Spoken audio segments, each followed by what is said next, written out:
Hello, good afternoon, everyone. Welcome to our next match. It's going to be the April World Qualifier Top 8 match between Atlas and Bearcat, which we are going to show here live and in color through the SkyTier YouTube channel. So I'm not hanging around here alone. I have my dear co-host Smeoz with me. Hello, Smeoz. Welcome to the chat. Hello everybody. Good morning and good afternoon. Hello. Yeah, so we are going to have a lot of games today, which we want to try to stream. Yeah, there's the top 8 between Atlas and Berkut that is going to happen in a couple of minutes. Next matchup is going to be the semifinals between GameSlayer and I think the winner of this match we are going to see now. I Is that think that, correct? yeah. Yeah. Yeah. And then around 8 p.m. UTC, the next top 8 match between Fash and Timpan, and right after that, the semifinals between C-Dubs and the winner of that top 8 match. Yeah. So what can we expect from today, Smeos? 4 games in a row is a very good day of skate here, I mean. So I am very excited for it. And this is the first 2 lane tournament with the season 2 routes, so I am Yeah, so curious. absolutely.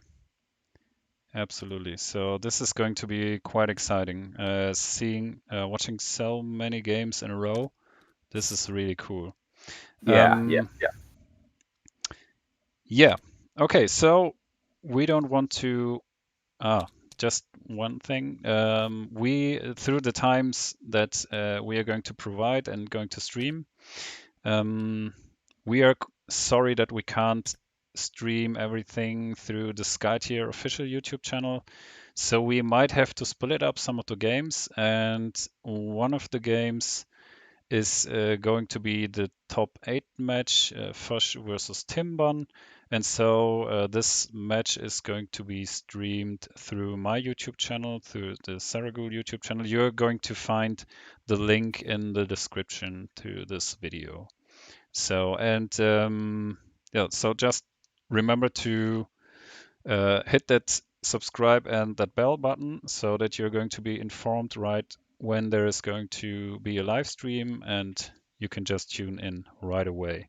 Okay, then I'm going to switch over to the game.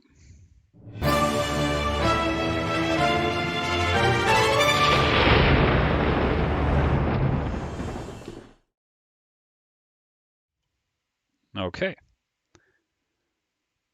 here we are. Cool. We are going to see, first of all, Apple's setup, which is Astrida, Freihill, Shilavi, Golbian, Ekrit, and Korjov. What can we expect there? So controlled, but with a lot of piercing damage in a row, with Freya and Korjov maybe. Mhm. So yeah. On the other side, Bearcat in red, we're going to have Ekrit, Haburat, Kenui, Akuti, Shafati, and Seteru. Mm. What do you a expect lot, there? a lot of piercing damage too here, but now Nukten is very good as a mid-range deck in my opinion with the Mhm. new worship now. So victory cards are Onslaught, the Tamer, and Hunting for Power. So a lot of killing heroes here, maybe. Yeah, yeah, yeah. Looking at the game, we are going to have Onslaught, the Tamer, and Hunting for Power as the victory conditions for the game. So we are for sure going to see a lot of blood in this constellation. Yeah. Um, yeah, before we started the game, Apples, as the highest seeded player, did choose that he's going to go first, and Bearcat brought his outsider, which is the Silent Ambassador. Those were the decisions made before the game. Mhm. Okay, any thoughts Yeah. on the victory conditions in this matchup, Smeoz? Um, it's interesting because Bearcat has choose his outsider, Saint Ambassador, and in my opinion, it's a very good thing because Apples was the standard outsider, the big one, and with hunting for power, the outsider can't move. Mm-hmm. So uh, yeah, this is the right decision, right? Because it's more safe to don't lose for a lot of blitzing from Freyel and Revenge on the big outsider. Yeah, With the same it's Passandor, you can go so far from the enemy, right? yeah, for sure it's more difficult to get a hunting for power kill on the silent ambassador. Yeah, Yeah, that's for sure. totally. Yeah. Okay, I'm going to ping and we are going to see the draft. Yes.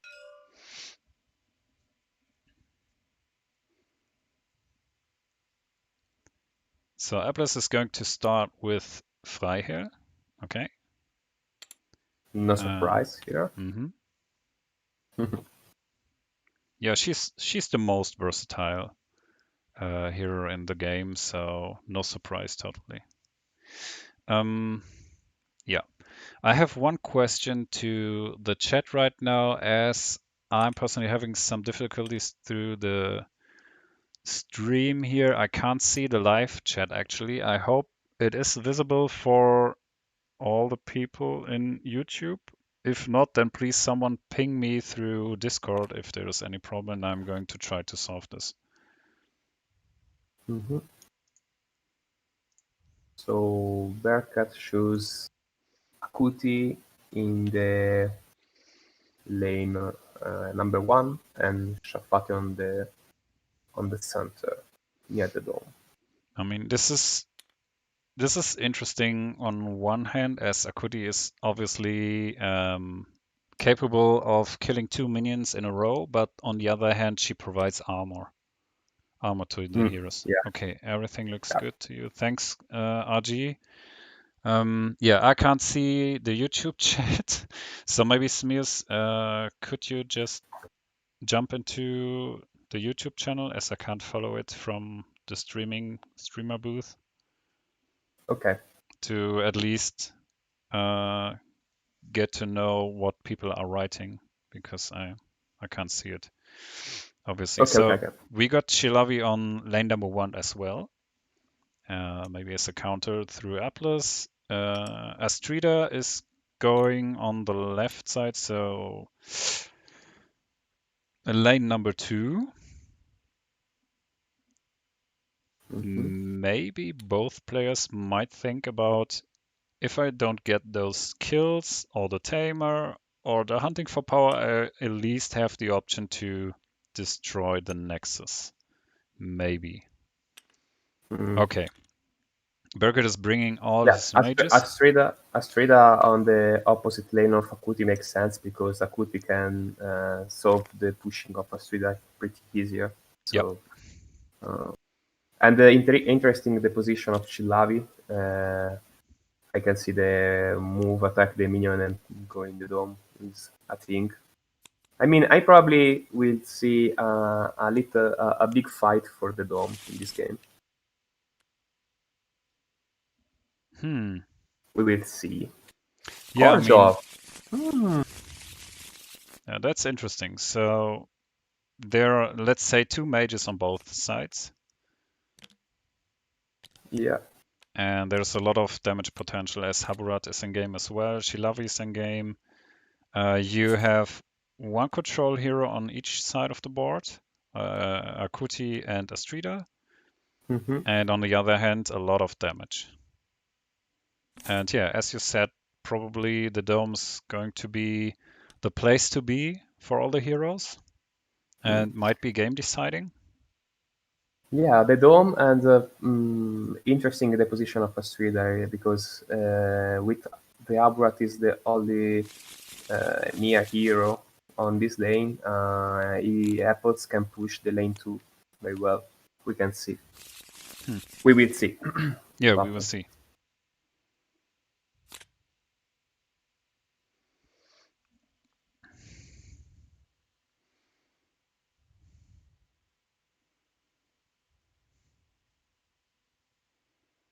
I am so curious to see the the game of Kochov in this game because I love him, you know. Yeah, So, yeah, I know, I know. The especially in combination with Gulbian, if I remember correctly. But yeah, he isn't on board here, so that's not an option. yeah.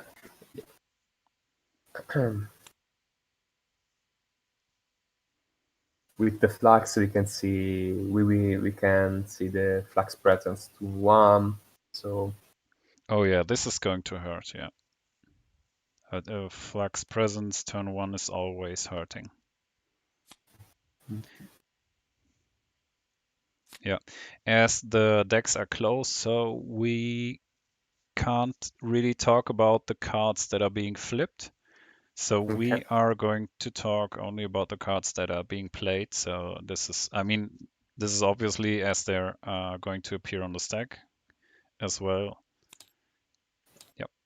And Okay. yeah. So we might consider more options, maybe, than actually are in the game. Yeah, I tuned into the live chat as well. And yeah, Eric, generally, this is really a super Saturday for Skytier. But, and hopefully, yeah, we are going to see game number 4 as well. Yeah, and Commander, this is time for violence. Yeah, absolutely. This is absolutely time for violence. This is your game, actually. Yeah. No Yami, but no Kenmi too. So. Yeah, no Yami, but still a lot of blood. Yeah, so do you think it's going to be an option to kill minions and push a lane as well as trying to go all in on the dome? Yeah, I mean, probably here uh, you can't ignore the dome because you have 2 heroes with 0 armor for team, right? Mm, Uh, for Nukten each team, 3. yeah. Yeah. So Saint Ambassador can kill the 0 armor heroes very easy. Mm, So yeah, it's not a standard open in my opinion in this game. yeah. So, but we So see a standard opening, right? mhm. Yeah, Freihill did activate. She put a shapeshift on a streeter, moved out into lane number 1, and is going to lead from deck. Mm. Okay, no contesting of the dome. Yeah, two assassin, 2 mages, and 1 assassin Yeah, in the face is not a good thing for free. Yeah, she is a queen, but she is not immortal, right? So that's true. That's true. Yeah, you don't want to get into that dome and get roasted right away after 2 activations in turn number 1. I mean, I could imagine that Burkett would have liked this, but yeah, he now has to deal with the situation as it is. But still, she's going to be in a quite interesting range. Okay, Akudi is going to activate. She's going to worship and put down her illusion near a minion. Mhm. So standard opening as well. Yeah, those Streeter disarms might get in handy for sure.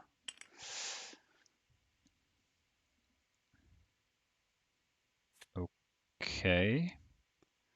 This and attack two was minions. a quite small move. Yeah, attack the minion and then for sure going to trigger on the other minion. Yeah, there it is. So kill 2 minions. Why wouldn't you move into the bush on the outside of the lane, Uh, Smeoz? mm, for don't let probably Shillavi move skirmish and attack. Yep, This is an option. Probably that's an happens option. to not do that, but we can know. Yes. No, there's no way to get Mhm. near Akuti. Okay.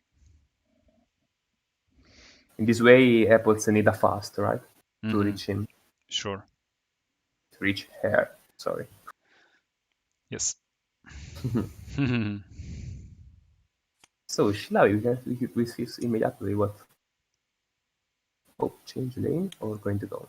Okay. We okay. I think she's going to stay in the dome. So lead and then maybe shapeshift. Lead from hand. So yeah, there's the first contesting. Shapeshift herself. Or yeah, Hmm. shapeshift herself. Okay, so I don't. mm, It's a yeah, risk. It's a big risk yes. here. I mean, she's she's a zero armor hero. She can deal damage, but yeah, soaking damage is not her job. Mhm. Yeah, he has shapeshift Shilabi because with Aburat and Shafati too can revenge the attack, right? Yeah, at least. Yeah. Hmm. But not from Satoru, so No, but at least two heroes. So if Haburat or Shafati would engage her, then she could at least revenge. Yeah, true. and especially because if you activate the Shilabi here, Apples doesn't have a big damage heroes left because he has Astrida and Korjov, so probably Berkat is Pretty pretty safe. safe. Yeah, Yes, yeah, yes. Now the thing is, where are you going to go with a Haburat? What are you going to do with positioning? Maybe between, yeah, yeah. between all the heroes so that you block Korjov, for Hmm. example, a bit. Yeah. And I assumed, okay, didn't flip for a skirmish against Chilavi because of the revenge, maybe. But there's an Yeah. attack, No flip for the skirmish, correct. And flip it for the attacks. So is 5 damage. Go to 13 and trigger the revenge. which is going to be zero in the end because it's one plus a flip, and we saw a -1, which could be whatever in a blue deck, blue yellow deck maybe. Mhm. It could be something like a time warp or a bewitch or something Yeah. interesting. So yeah, probably all the options. Yeah, Shilavi is already shapeshift, so you can't shapeshift him again for healing, right? Hmm. So True. I I don't see Shilavi very well in this moment. I think Aptus was thinking about he has to stay more or less with Astrida on the lane to push there. Hmm. Then Korjov is left, and who do you want to put first in a dome, Korjov or Astrida with more HP in the end? It's 4 HP difference, so might be, let's say, a matter of numbers for him. And he had to shapeshift her to be able to trigger the revenge. Hmm. Interesting. Yeah. So yeah, how are we going to react now? So like you put in Korjov into the dome as well, and Hmm. he's going to be in range for Shafati as well, wherever he's going to position. Yeah, he can go in the dome with Korjov, but Shafati probably kill him pretty easier. I mean, Satoru is pretty easy, no? Because he can only move in the dome, attack Shillavi, Yeah, sure. and Yes. and lead. So it's a safe move. So Burkett can move skirmish and attack with Shafat if Apples put someone in dome now, Hmm. and he can choose if he can go to Shilavi or to the other heroes. Yeah. So Korjov is going to activate. I mean, the thing is, the Astrida movement would be more obvious, and then Burkett would have had to spend a Shafati or a Setero activation, however. mhm. Okay, move into the dome. Attack Aburat. Yeah. Kill that assassin. Kill that assassin. Okay, 5 damage. Okay, 5 damage, it's fine. That's fine.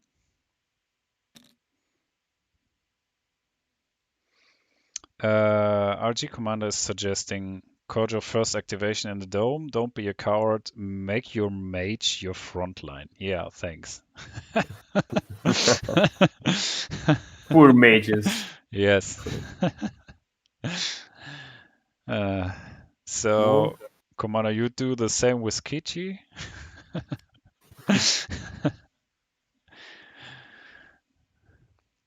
Yeah, so move, attack, warship.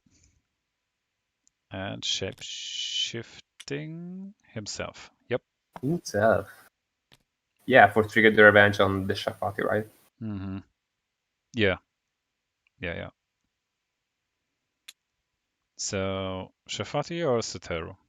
Saturn is pretty, yeah, Okay.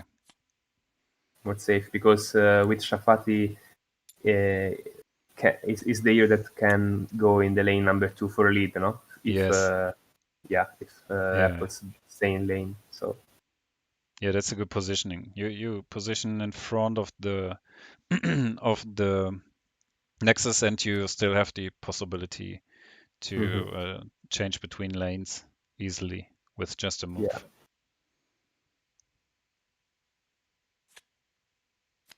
4 damage on who? Korjov maybe? Yeah, God. Korjov? Okay, Korjov's down to 10 HP, Mm, actually. poor Korjov. Yes.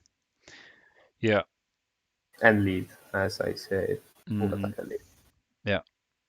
That was a quite And obvious activation. I repeat that if efforts lose the Titan Bastard this turn is a very dangerous for him because he has Shilavi and Courage of Nier in himself. So probably the move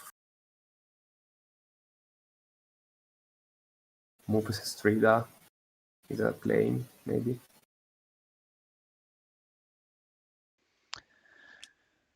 Astrida can move, attack a minion, and go into the dome.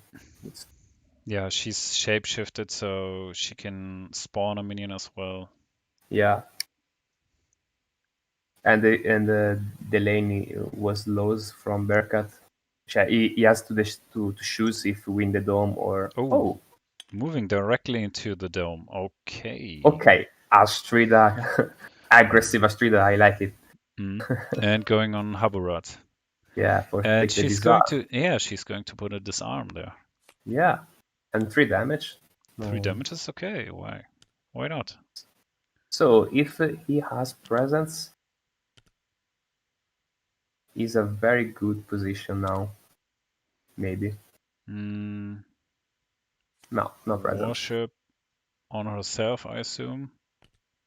Uh, yeah, it's the Yeah, it would. only one, no, because Yeah, Frel is far away. Yeah. yeah. RG, I'm going to take you by your word. You're going to do this with Sethero Shafati. Just for me. Look, Sethero and Shafati look themselves, right? It's a battle in a battle, right?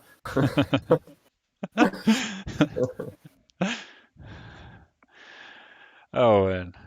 Okay, so mm, Beckett can at least neutralize the dome. Burkat can't lose the dome because he has. I mean, it's a decision. I don't know. We will see. Yeah, It's very you difficult. It's very difficult because yeah. each hero revenge you. So melee, Shafati is melee. Oh Not yes. easy. Not easy. Oh yes. That's a problem. Oh, that might be a problem. Okay. He's going for a streeter. Going to push her back into the sea. Okay, worshipping. To maybe predict before he's going to do something else, or having at least Yeah, the illusion on board. Yeah. and not trigger the revenge because if a skirmish, he can deal damage and go away from me from her. Mm, So the revenge doesn't trigger, and the position of the illusion is not. Um, it's very good because in this way on turn two, he can play redirect for change the attack of Shilabi on the illusion and save mm. Aburat. Yeah, I was thinking about why would you position your illusion there, but yeah, For okay. yeah, it's a valid target for redirect. Hmm. Makes sense.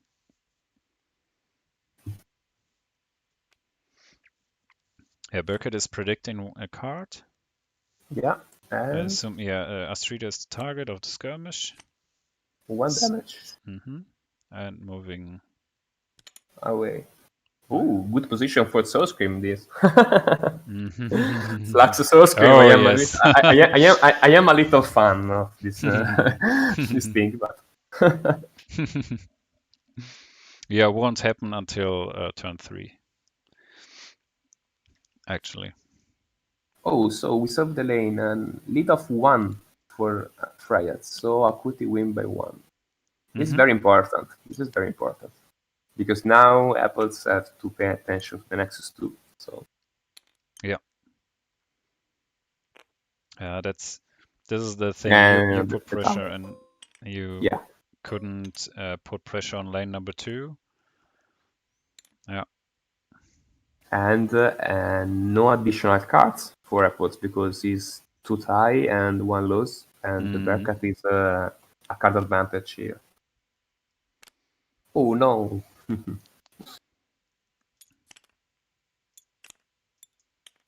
This minion doesn't want to stay in position. Okay. There you go. It's rank. Okay. Yeah, it's drunk. The shield is too heavy.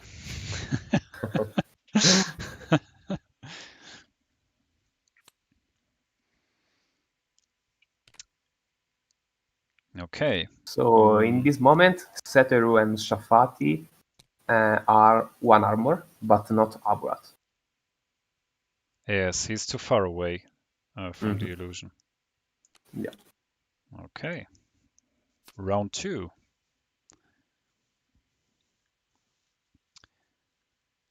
Where are we going, Smeoz, in round 2? Where are we going? Hmm. What do you think? Hmm. Probably Abrat and Karjov will be killed here. I don't know. Mm-hmm. And these seven cards in hand for both players, so a lot Yes. of spells to see. Yeah, and still the flux is still in play. So Yeah, now there could come some 3-mana cards. We could see some 3-mana cards. What would you yeah. expect there? Some, So Scream. yeah, Soul Scream, as you said. Yeah, Soul Scream. Or Wine Blast. It's a fine thing, Mm-hmm. I suppose. Oh, the cards of Shilavi and Fryer position probably can very useful for Ice World 2. Mm, okay. But we'll Yeah, be yeah, see. sure. Yeah, sure. Kotov is going to activate first, so he's going to be melee now, a melee hero Yeah, maybe hero. with the with an attack advantage Mm, and fast. fast, yeah. And Abrat is already disarmed, so probably other heroes Yeah, would can be you? rushed from him, right? Because forgive disarm away to another hero. Yeah, that's a question. So, let's say move aside of Cethero, for example, but not on top of the dome token. As you mentioned, then the attack could be redirected to the illusion. Yeah. So that would be a positioning issue, but then you couldn't use really make use of the fast. I don't think that you're going to use it. No, probably not. Yeah, so we are not going to see a hunting for power here in round number 2. No. There's no tamer. The only next thing could be an onslaught, and therefore heroes have to die. So, Ooh, yep. close game. and we know that Apples doesn't in the first turn doesn't have presence, so probably if he doesn't draw presence on the turn cards, he doesn't have this turn too. So Yes. Bearcats can play around this, right? Yeah. A lot of thinking for Apples. Yeah. Obviously, this is always my problem. Okay, there's the move. Move? And where are you going? Okay. Yeah. Away Maybe. from the illusion for redirect, right? Oh, Flux. Okay. Soul Scream. Scream. We are going to see. Do it for me. Do it for me. Do it for me. A reaction by Bearcat, a Doom. Yeah, just put it on your hero so that we can see it on the stack. Come on. With With the Shafati. Shafati. Okay. And therefore, Korjov has to flip a redirect. Okay. Redirect So from 2 mana spent. yeah. Oh no, a redirect played No. by. Redirect from Astrida to redirect the target of Doom on another hero, right? Yeah, on herself But maybe. yeah, but he can choose on the resolution the secondary target. But I mean, Doom says Target hero. enemy hero. Target No. enemy hero. So Yeah. So probably herself. yep. Astrida will be redirected Doom on herself Makes sense. because she has the mana spending, right? Yep. But now is Bearcat that thinking, ooh, What is happening? another redirect by Cethero. from Satoru. Yeah. So redirecting the redirect. Redirect to redirect. Wow. Come on, another redirect for the show. Yeah. Sheila, we could play one.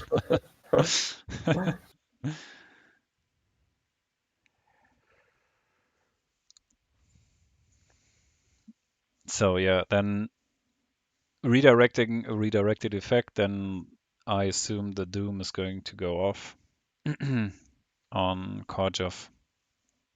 Yeah, if Apples doesn't have a response on this redirect, probably no.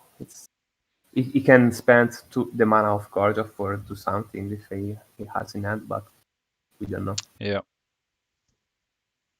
We will see. Yeah, this is all the reaction on the flux. Okay, so probably Pinging the Doom resolve. Ooh. Doom resolves, and what is flipped? Yeah. Okay, oh, his ultimate. It's Okay. ultimate. It's a puzzle, right? Yeah. Korjov, Philippe is ultimate. Yeah, okay. Okay. Okay, so but he has the flux, so he can play the one card mana now because the Yep. flux says that okay, the next spell costs one less. So Mm-hmm. I don't know, for example, if he has a Shatter Mind, I don't know. Mm-hmm.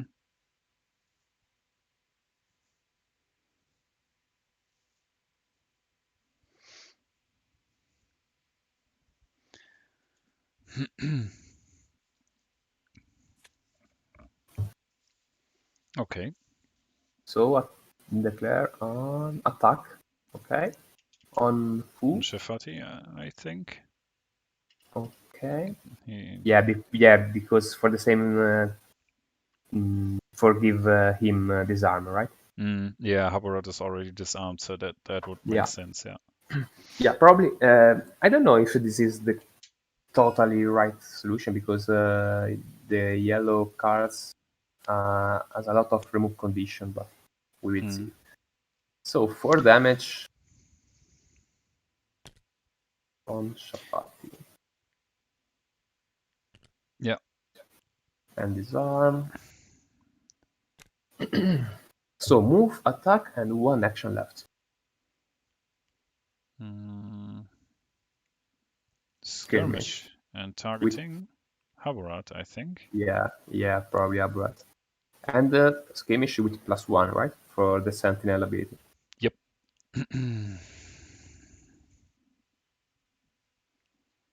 And where are you going to go with Korjov? Away, full Gorgeous. Oh, no? No, no. No, He's no thinking. skirmish. Thinking, No thinking, skirmish. thinking, thinking. Yeah, I don't know if you're going to play the lead card on a 10 No, probably HP Korjov. no. No. Probably probably he's thinking about the worship on Freyel to let Freyel comes into the dome already shapeshift. Yeah, with the And if he doesn't shapeshift, Korjov is very good because another hero can shapeshift Korjov for healing him. So yeah, or he shifts himself, maybe to get the yeah, revenge. for the revenge and probably for healing. Yes, because But the shapeshift is being removed first and then put yeah, on again. yeah. Or applied, let's say.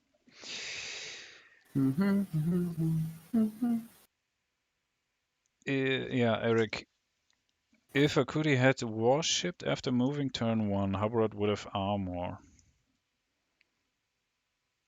Yeah, because he can if Akuti move before worship, he can put the illusion adjacent to the minion Yes.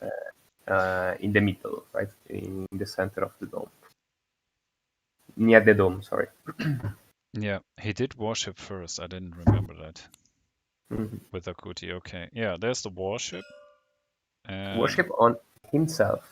yeah, okay, so he's going to lose it. Uh, applies the shapeshift again, and then No, no. change again. What's happening, Apples? What's what's happening there? Crash apples. Espresso for him too. No, it's hard. It's hard because Yeah, one mages is fine, one assassin is fine, but 2 mages and 1 assassin is a lot of damage. yeah. Th- So yeah. Yeah, you don't want to lose by onslaught if you want to win Mhm. by that win condition. Yeah, but you have to to win. I mean, Apples doesn't push the lanes on the first turn. Mm-hmm. So the Nexus is not a good real object for him. So Yes. I try to understand which is the right pick condition, probably on slot. And if apples want to go for on slot,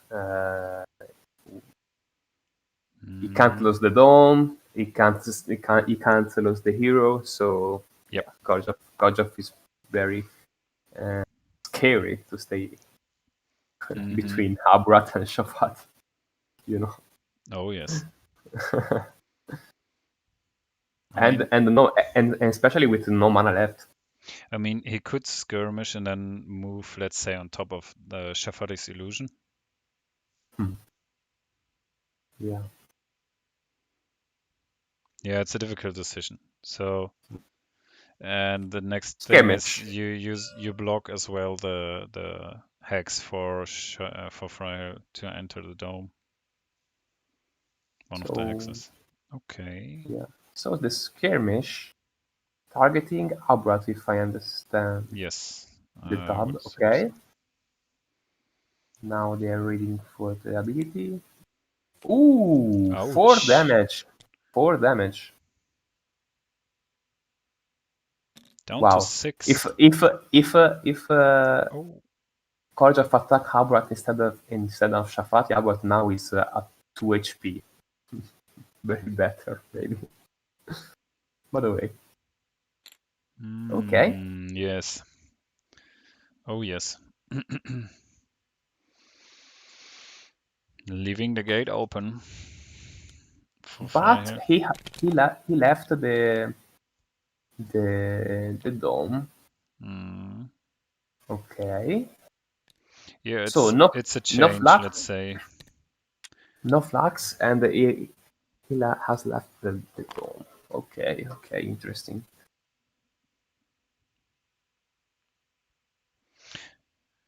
Yeah. Eric both made so Eric as well sees both mages disarmed. That's true. Oh no, Haburat disarmed and Shafati disarmed. And especially lane 1 is under control of Bearcat, and this could be a threat in the next round as well, if the tower, for example, falls. So still, Haburat is going to chase down Gorjov. And there's a clear mind. Clear mind Okay, there for you go, remove baby. the disarm. Wow. Yeah, he gets +1 attack and remove the disarm. So the flips are going to be a 5++, so 6 damage. Go to 4. And no revenge trigger because no shapeshift. The Legion of Abrat is very interesting now. If Barakat made it. Because he can attack the minion with Akuti and push him for ability into the dome, and it's very good. Yes. By the way, skirmish was better for him.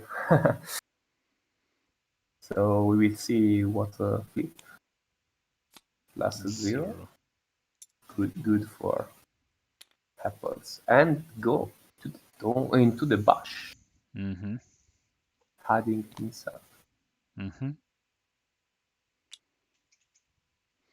Yeah, but still, he could even Beckett could even go inside the dome with Akuti afterwards if necessary. I mean, if now if Bearcat wants, he has to win the dome, right? To make the team a point. Yes. It's a good thing now.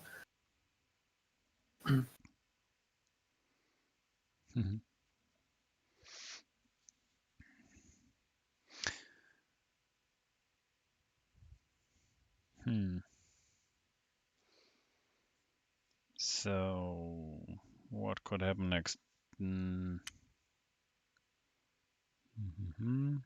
That's too far away. Okay, Shalavi is going to activate. Will she deal some damage? Yeah, if Shalavi go from the in the X between Kozhov and Aburat is body blocking from. Yes. Okay, She's going worship. to shapeshift. Yeah, I think she's going to shapeshift Kozhov Yeah. to heal. Yeah, healing. Yeah.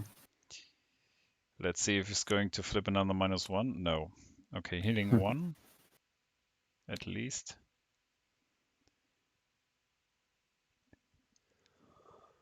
And now probably can go to the Satoru for up exam to him.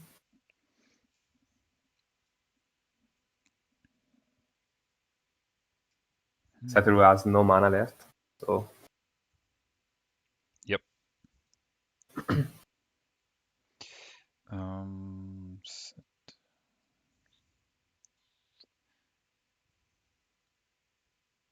Yeah.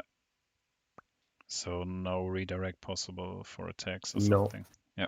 And only one mana left for Shafati. Shafati. Mm-hmm. Yeah. And now if she let skirmish, she has the +1 damage from the Sentinel ability of Koch, right? So a lot of damage.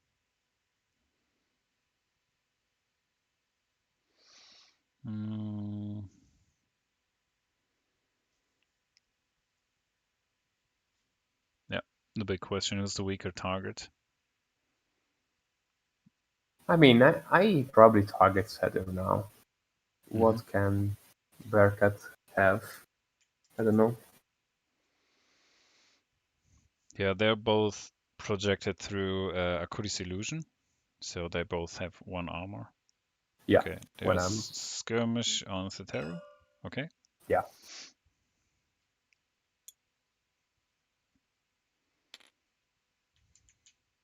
Now let's see how he flips.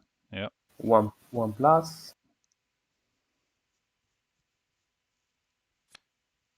2, 1. so 1 damage.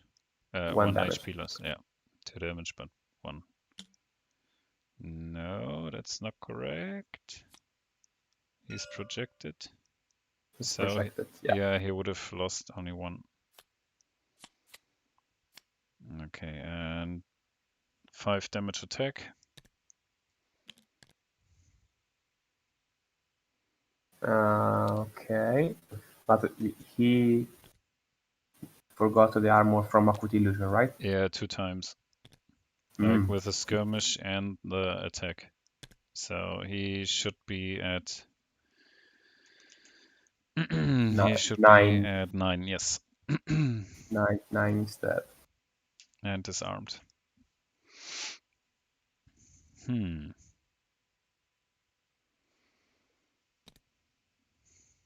Okay, now they remember. I think they resolved it. Yeah, fine. Yep. Yeah. Yeah. Both. We know. Okay.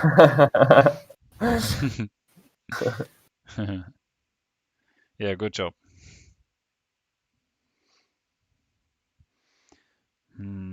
Yep. Okay. So we have a disarmed Sethero. We have got a disarmed Shafati. Okay, Shafati's going next with 1 mana. Yeah. Clear mind. No, it's fine. Yeah, next clear mind. We saw that one already.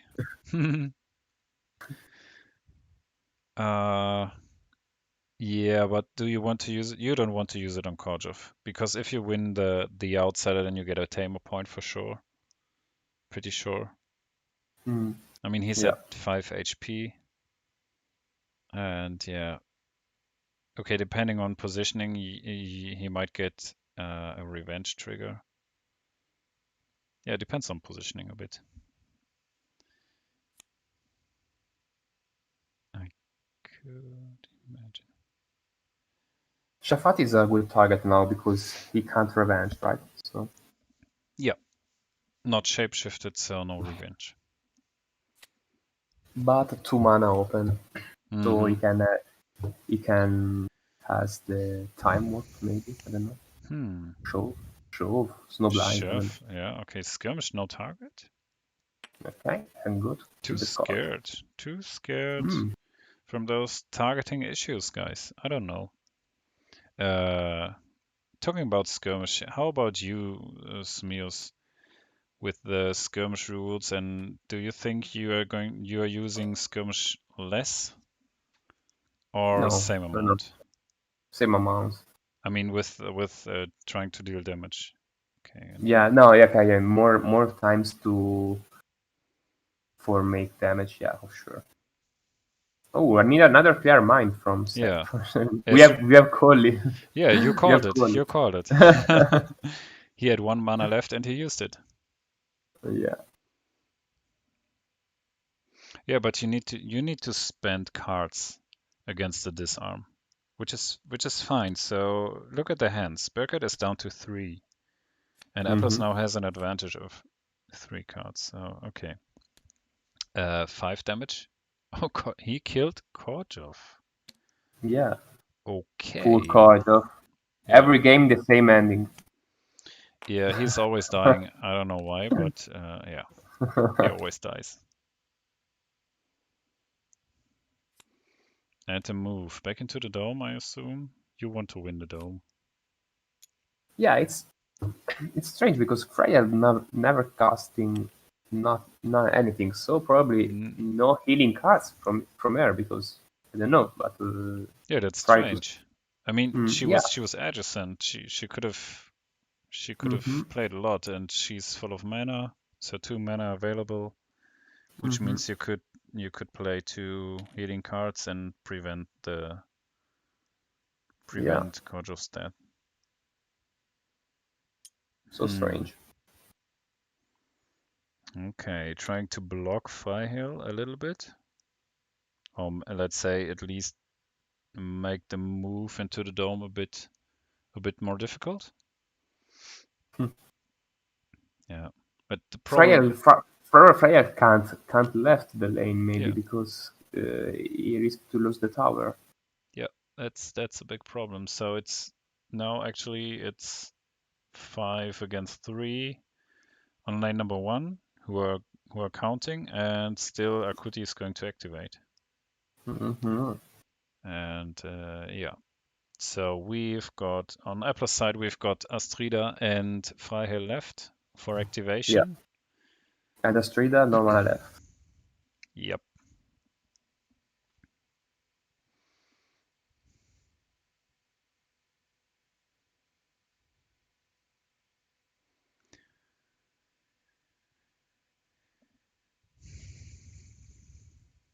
Yeah. So Bearcat might be snowballing, trying to snowball through the hero kills. So as he's got a point on onslaught, which we can't see right now actually. Yeah. Yeah. Bim, there it is. The moment I'm talking about it, they resolve it. Okay, fine. Yeah. That's perfect. Yeah, Akudi might suddenly go last. Yeah, you just win the dome then with Akuti, for example. I Well, think probably the best play now for Apples with the loss of Korjov can win the dome and try to kill Labwat, Satoru, and Shafati before to lose the Nexus. yep, yeah, Because if he try to stay in lane for don't lose the tower, he will lose the Saint Ambassador, and Saint Ambassador give a lot of work for Bearcat Houseload. So absolutely. mhm. Um, so Freiherr isn't shapeshifted. That's unfortunate. Yeah, but there is a tree that can shapeshift her. Yeah, but she would need to move first to get closer. Yeah. And that's a question, does this have a big value in this situation? Yeah, probably skirmish on Shafati, Hmm. you know. Yeah, Shafati is at 14 HP. Cetheru is Mm. down to 9. I would go for Cetheru. Yeah, probably Satoru is the best target here.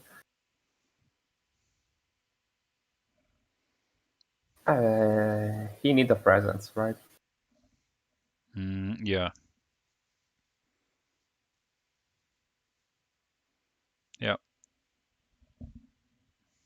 Yeah, probably skirmish attack and shapeshift Freya is the best for Astrida because Freya with piercing is pretty useful because Satoru has 1 armor now, so Mm-hmm.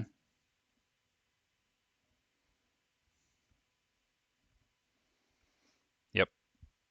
So yeah, the damage has been spreaded a lot over Bearcat's heroes. So at this point of the game, he was able to keep all of his heroes alive until now. And yeah, the damage that was dealt to Apple's team was more concentrated on Korjov, right? So I think we had one attack against Shilavi and a bit against Astrida, but that's all. And the rest was concentrated on Korjov, so this led to hero kill. yeah. Hmm. Oh, Freya instead Freiherr. of Astrida. Mm-hmm.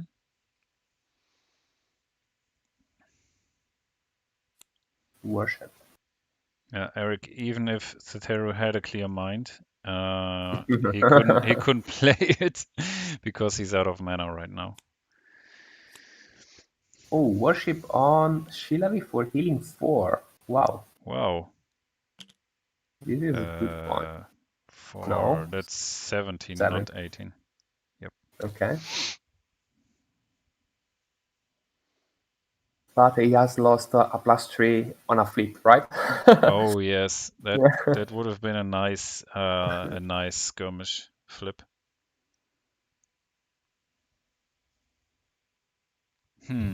That's unfortunate.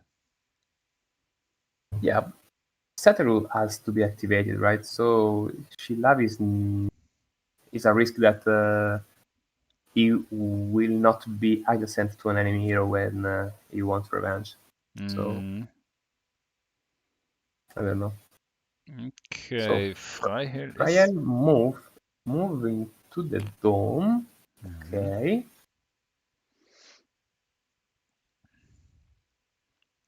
And attack Saturn. Okay. Okay. 2 plus.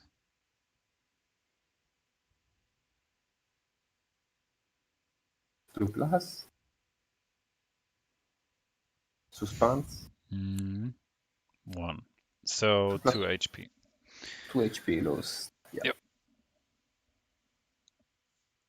Down to 7.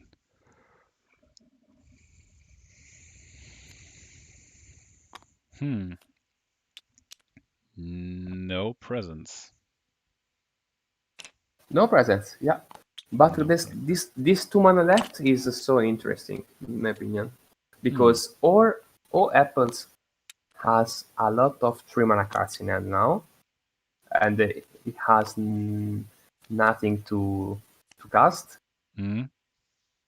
Or he has keep the healing cards for now to be shift from Astrida and try to kill Satoru or someone else. Okay. But the position is uncalled snowblind in my opinion here. Oh, yes. Oh, there is a presence, but not from apples, from Yeah. Bearcat. Yeah, so for sure, this looks like for sure winning the dome. Yeah. So Silent Ambassador is going to start on Bearcat's side of the board. Winning or tie the dome depends from if Satoru stay alive now. Yeah. I don't think that Astrida herself could kill him. But Yeah, as but you said, if you shapeshift Freihill first and then you yeah, you deal the damage through the healing cards, then that would be yeah. interesting. Yeah, sure. Oh, and lead from hand after presence. Okay. Hmm. So no lead from the deck. Maybe an attack.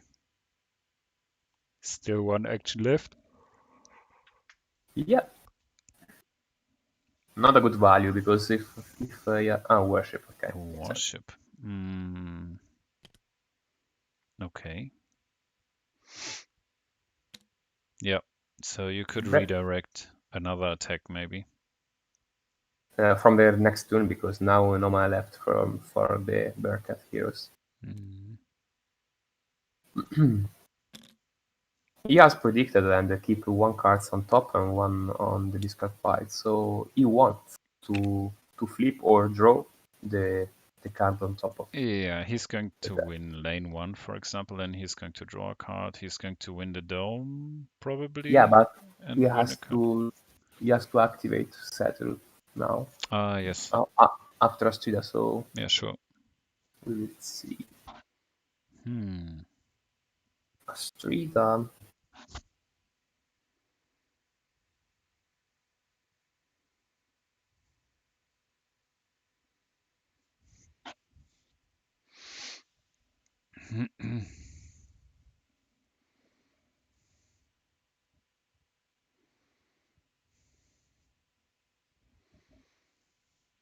Yeah.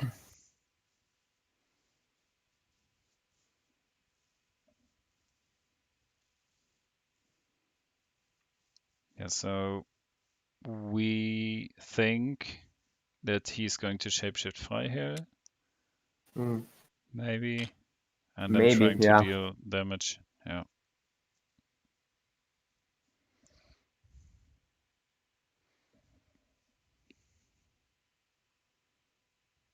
Hmm. So you kill 1, 3, 4.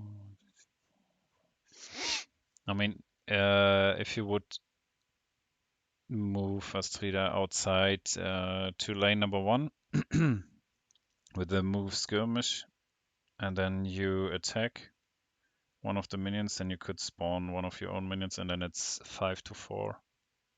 Yeah, he lost the Lose lane only, two.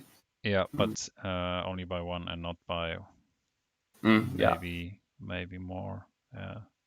Yep, it's now 3 Saturn, so 1 damage. Okay. Hmm. Might not be the best It's solution. it's strange the position of Ryan now. Hmm. I don't know why he has put a Frail here. Okay. Yeah, especially with the Stone Storm AoE from the Silent Ambassador. Yeah, and yeah, for example, and you block Astrida movement now too, right? Yes, yes, yes, as well.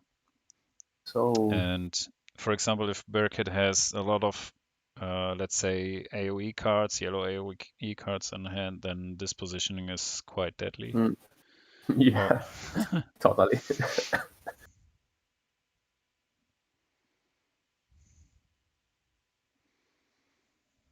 Mind Palace Shove, do it.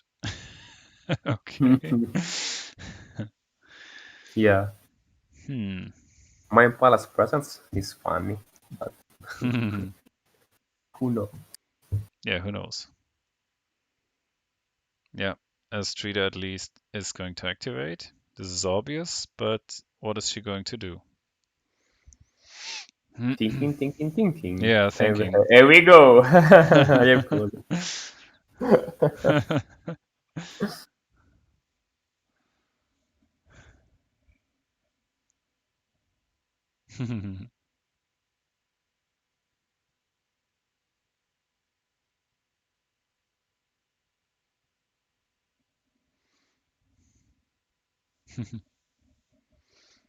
Six cards in hand for efforts. It's uh, strange that he has nothing to cast. I mean, did he forget about his hands and card in hand? Or doesn't he have any Look, answers? look, look! The spell cast at Berk 5 cards. Play it, and Incredible. yeah,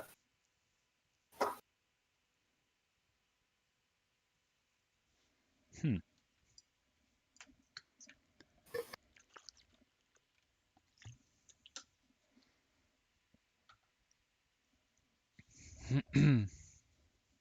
Do, do, do, do, do, do, do. Oh, we stop that. Or we get some license problems. Still thinking. Yeah, too many options. There are many options, but maybe not too many.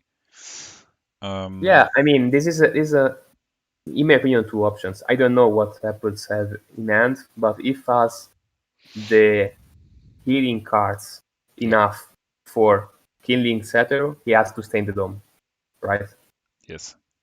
If he doesn't have these cards, he has to try to make advantage and prepare at the better the next turn, Mm-hmm. in my opinion. Yeah, and what would you prepare in that case? Would you Uh, move if outside and push if lane you number don't two or something? if you don't like your ends from the next turn, you have to draw more. So probably killing one minions in the lane and I don't know, something else. Mm-hmm. Or go out behind the Aburat and attack Aburat for advantage and give disarm. I don't know. Okay, there's a skirmish. And yeah, moving her out with a skirmish. Okay. Yeah, I think he's going to attack one of the minions in the lane number two. Yeah. Okay. And he chooses to spawn. It's not necessary, but I don't know. Sorry? He chooses to spawn a minion, right? Mm. Yeah. But it's 2 HP loss from another hero. I don't know if it's a big value here. Boom. And a lead Okay, he wants to push the second lane. from deck. Okay. Okay, Still six cards in in this case, hand. Satoru can move, attack the minion, and lead from destroy the tower, right? Yep.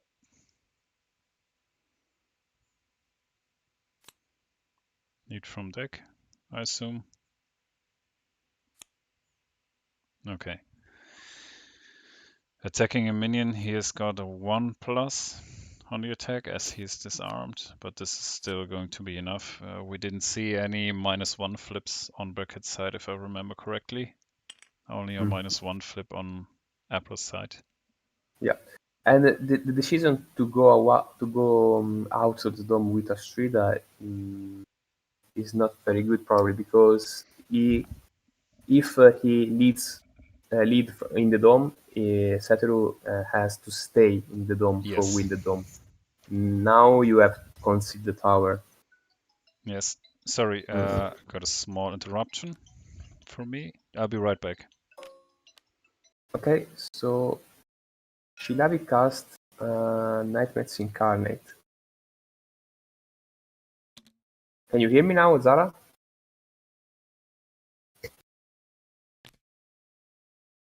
Zara?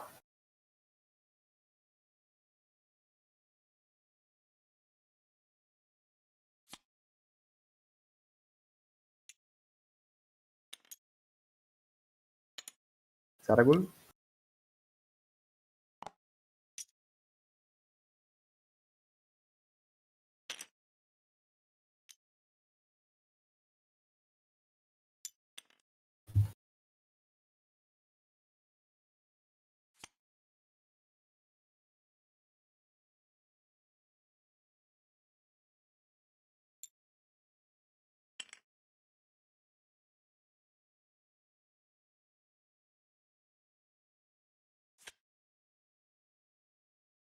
Okay, Zaraghul is dead. I try to to Zara, we can't hear you, so I try to go on alone. Um, uh, so the tower is destroyed, like we said, and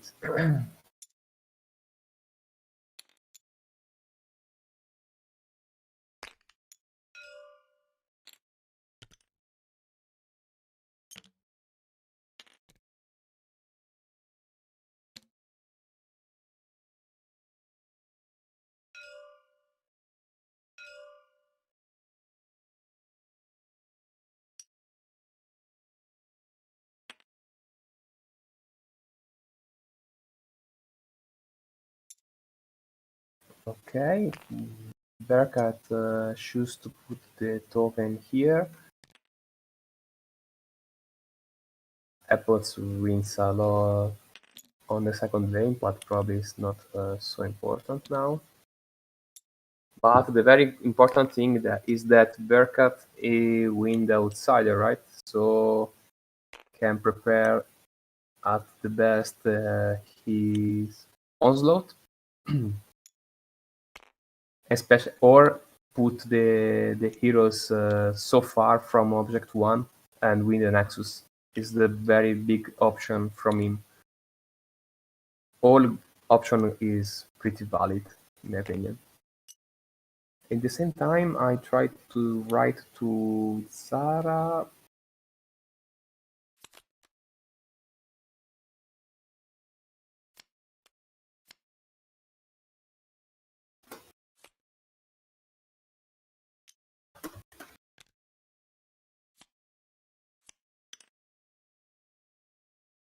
Uh,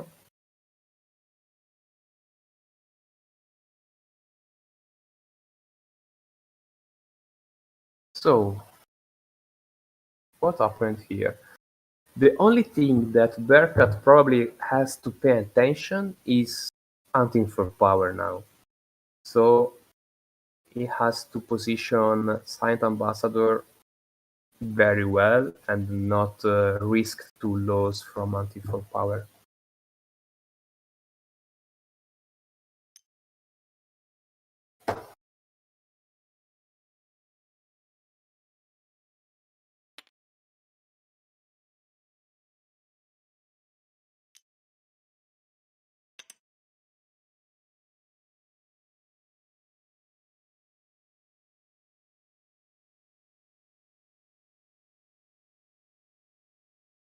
So yeah, makes sense what he said. He does because Silent Ambassador can swap the Shilabi. That is the probably the only big problem for his mages and assassin. So he can give slow on Freyel and Shilabi with the ability that is called Stone Storm, and he flip a +3, so 4 damage.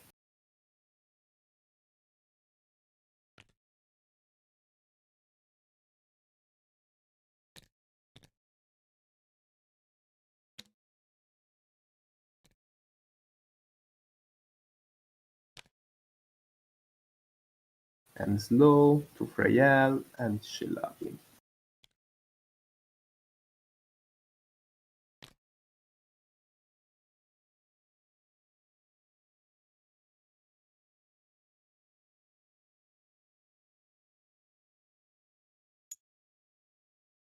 He swap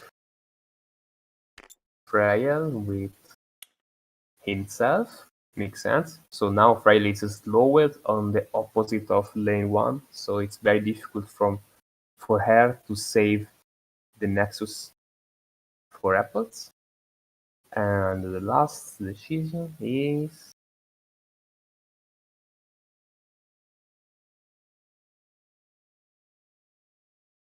probably a move away. Yeah, Stone Storm. Yeah. Poi Warmore. Oh, attack. Ooh. Attack Shilavi. In this case, Shilavi can revenge. So Shilavi takes 5 and go to 8. But if he revenge, he can attack a game without Sadet, so probably it's not a good value for that.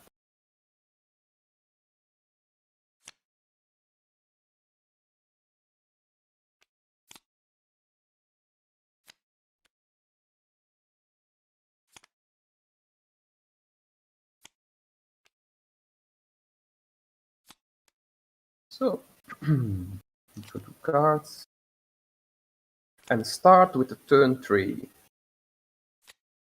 What can apples do for don't lose the game this turn. As we said, he can try to killing the outsider, but he needs a lot of healing cards from Freya, very lot, because this outsider has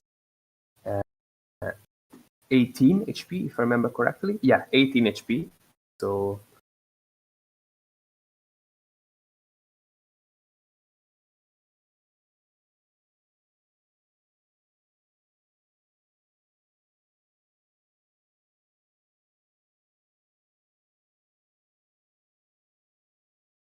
and Kuti and Shafati are in the dome, right? So he has they are 3 mana left, and he can play something.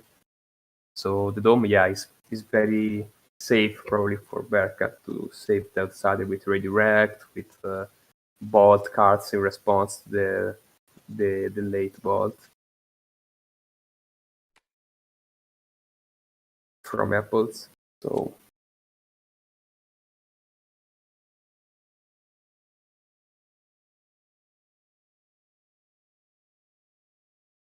we will see 7 cards in hand for apples and 6 cards for Bearcat. And I'm back. Sorry, Smeoz, for leaving you alone, but I had a family issue.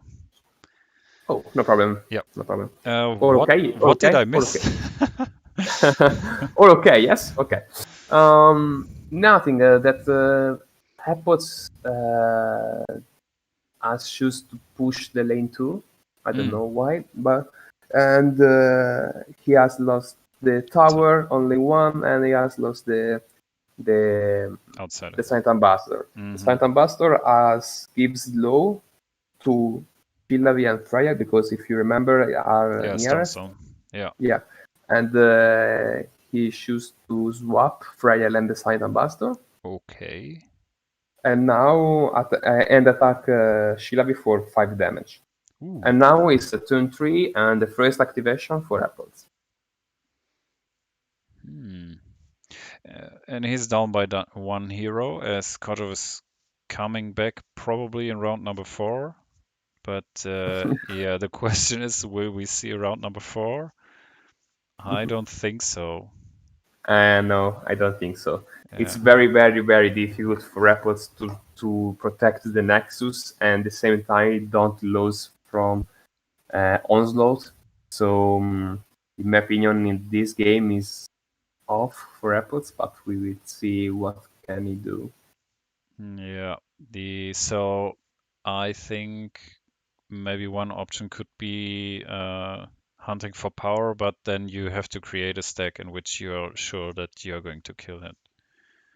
Yeah, like I said, hunting for power is probably the only object for apples, but there is a lot of if, because he has to have a lot of healing cards from Freya. He has that Bearcat doesn't have any response, like as Nightmares Incarnate from Shafati or Charm from Akuti or Redirect or something else. So. There's an illusion underneath the Silent Ambassador.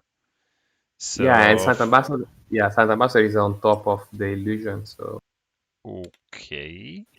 So skirmish on who? I don't know. On Akuti, not Shafati. Akuti. What's happening here? So Scream, we know. Yeah, we have called it. we have called it hit before, so only 5 times. So 4+ damage. And what is he pinging? That someone play Psychic Shield, and this Aburat. Aburat is going to play. So issues interesting, because issues to save Aburat from Psychic Shield, but not Satyr. So he preferred to have Aburat live and not Satyr. Satyr is 5 damage, so Satyr got to 2, and Akuti got to 8. Okay. Where's that Akuti illusion? Attacked from Freya, if I remember correctly. Last turn. Yeah, Freya. Okay, yeah. Attack Akuti for 5 damage. Hmm. So go to 3. Okay. Mhm. A lot of damage here. And divided through at least two heroes. This is interesting. Yeah. Yeah, but now Berkat is, if we play safe, we can go alone from Freya Slowet and go on the lane 1 for win the Nexus, and it's off the game. In my Yeah. opinion. For example, Satoru can go in the bush on the Yes, between the lane minions. 1. Yes. Yeah, between the minions. Yeah, exactly. So Hmm. Yeah, and Freya is I too don't far and away. She's slowed. mhm. And I don't know. Yeah, probably he has to choose to save one from Satoru and Akuti now, Hmm. and probably Akuti is what happened. Skirmish attack and a warship on herself. Yeah. Well, yeah, okay.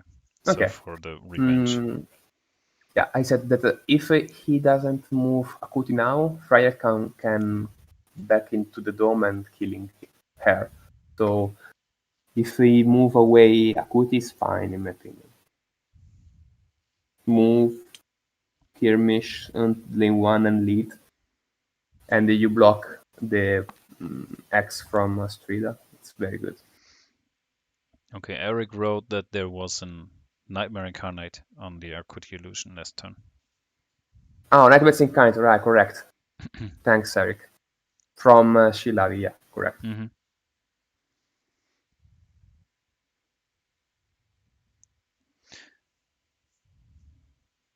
Yeah, and so then instead of blood, we are going to see only one hero killed. If Berkut is going to play safe. Okay, he's going to activate Cytheru. No, he's thinking Oh, okay. from Okay. no mana left for Shilavi, but he has revenge. So, Mm. in my opinion, he has to ignore the Leotan heroes and go for the Nexus for the win. In my opinion, he's pretty safe. Yep.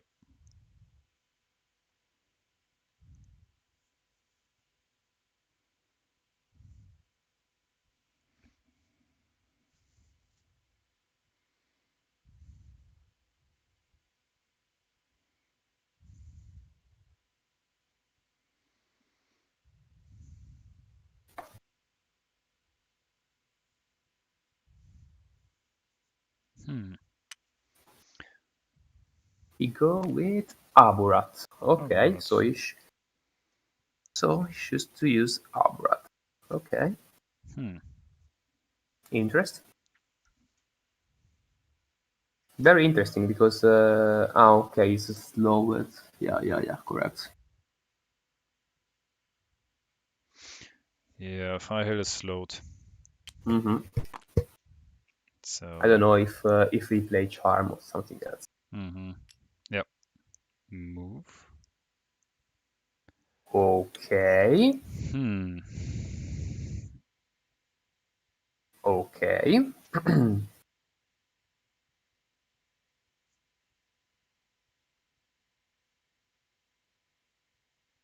Hmm. Release the spirit. Triple kill easy. Okay, release the spirit. Yep. Okay. To remove the shapeshift from Shit. Shilavi, yeah. Yeah. Uh, okay, move. A skirmish. Skirmish. Yeah, probably with Okay. targets. Yeah.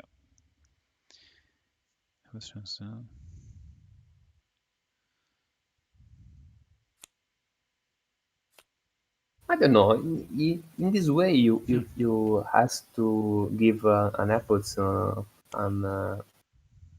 an out, right, for a slot. So it's a big risk here, in my opinion.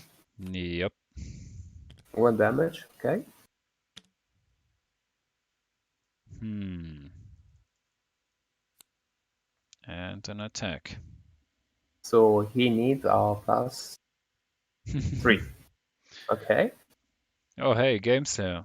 You're here as well. Screw the easy win, yeah. Just blood. Oh, a +3. Every go +3. I have called it. It's a dead Shilavi. Apples, please don't watch this video after the game. Too many calls, too many calls. I have called all the cards from Berkat. Poor apples. Blame me. Okay. Yes. Yeah, but now, Hmm. okay, now it's very, very big risk for um, Berkat Do you think so? Aku- Because of Freiherr? because Akuti is on the dome. Okay, he has the quickly. Uh, Okay, okay. okay, okay. There is a reason. Okay, Huh. okay. Probably this ultimate is the GG. Yeah. Heal each friendly hero in Akuri's line of sight. Yeah, okay. She doesn't heal Seteru though, but yeah. Yeah, but now Freyel can kill Akuti, and if she has a charm, can kill Setter too, or a pushing cards can kill Setter too. So Hmm. this ultimate probably saved the game for Berkat. Mm-hmm. I mean, if he go for the Nexus is pretty safe, but if he go for a slot like Lucky is done, Yep. this ultimate is very useful. Yeah.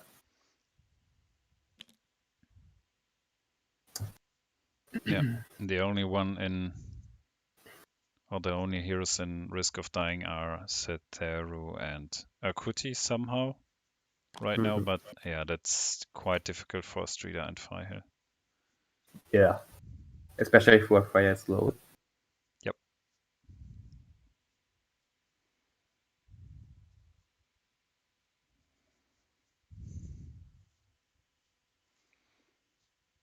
Mm-hmm. So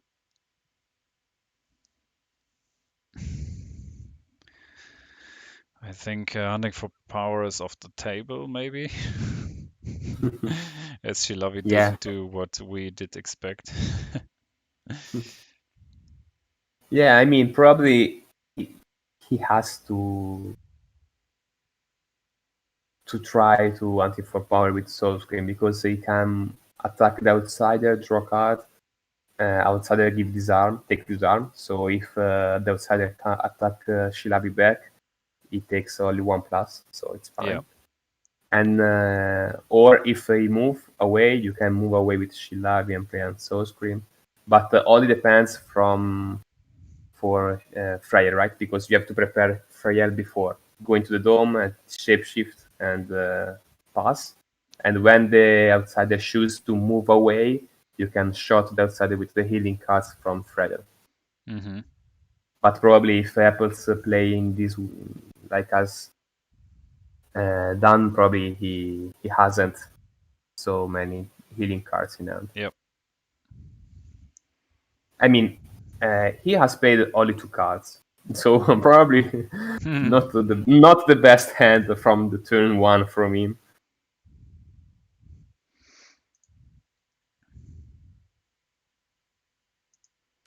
No nourish, no sacrifice, no presence, no snowblind, nothing.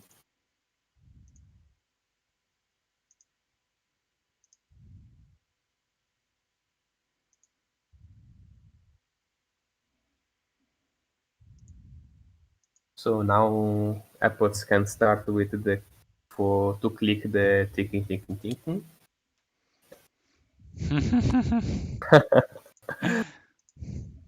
Okay, Astrida.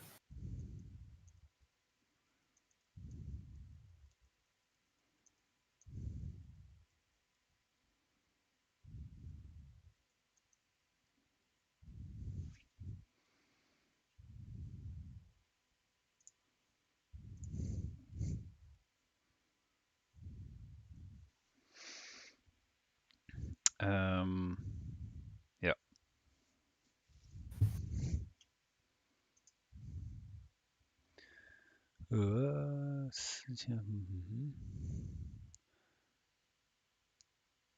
I mean, there is not a lot of things that you apples can do now. So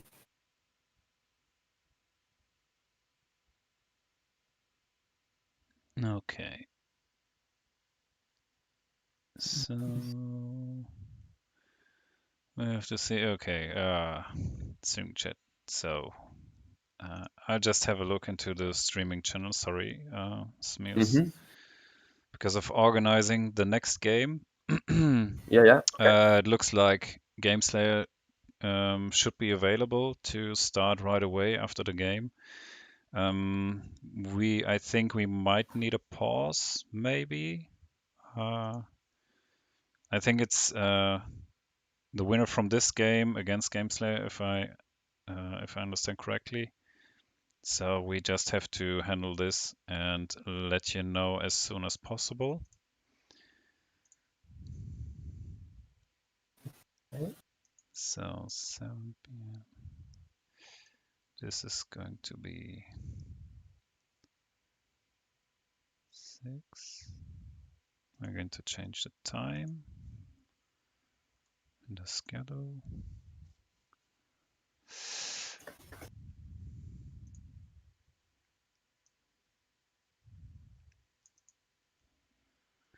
Games that needs more time. Good to start whenever. Yeah, yeah. He did already write this, Eric. So I was asking. So I assume that we could go off nearly right away after this game. But we would have to ask the winner first of this game when we are going to start. So I would try to keep this stream alive, hmm so that we just need to change the commentators. Okay. Yep,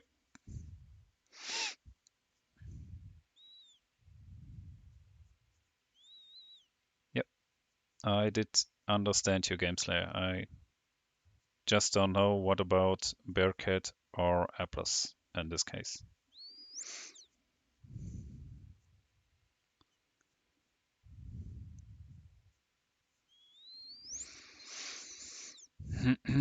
Okay, Apple is still thinking? Yes. I'm asking this and he's pushing the button. Crazy. This is crazy.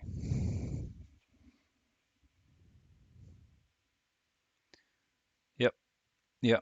Okay. Then finally I'm going to stay in all the setup that I prepared, which isn't the the most beautiful, but I think it's working. Yeah. Okay. Come on. So it's like either you have the option to kill the outsider at once, or you don't, and then yeah, what would you need to do? You would need to defend the lane at least to not lose, or Yeah. to stay alive for another round. But I don't yeah, think so. I think the Bearcat has win this game yeah. probably. I mean, he's in a big advantage. He's got 4 heroes in advantage of 2 on Apple's side. There's a tower down already. He already has 2 points on onslaught. hmm Yeah, that's pretty difficult. So, I mean, still, Freihail and Astrida both have 3 mana left, but I don't see any cards that would be the match winner here right away. Yeah.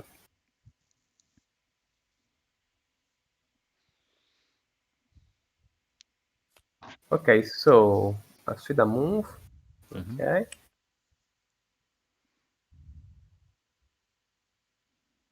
Skirmish on Akuti. Mm-hmm.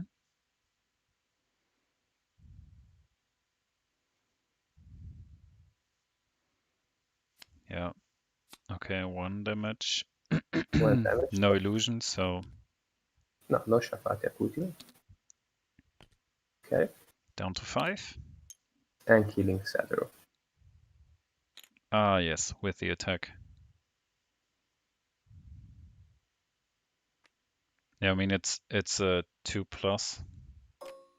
Song of the So Siren. Siren? Okay, why? Why against the Thero? Why don't you kill him? The, I literally don't understand. yeah, me neither. I mean, you could have played. Who did On already Shafati, activate? on Shafati is Sh better, right? Shafati? Yeah. Imagine. Is that Yeah. Song of the Siren on Shafati. I don't know if you want to cast Song of the Siren, Yeah. but no sense because if you, I mean, If Berkett has flashback in hand, for example, he still has an activation. okay, so on Akuti, but not let him stay alive. I literally don't understand.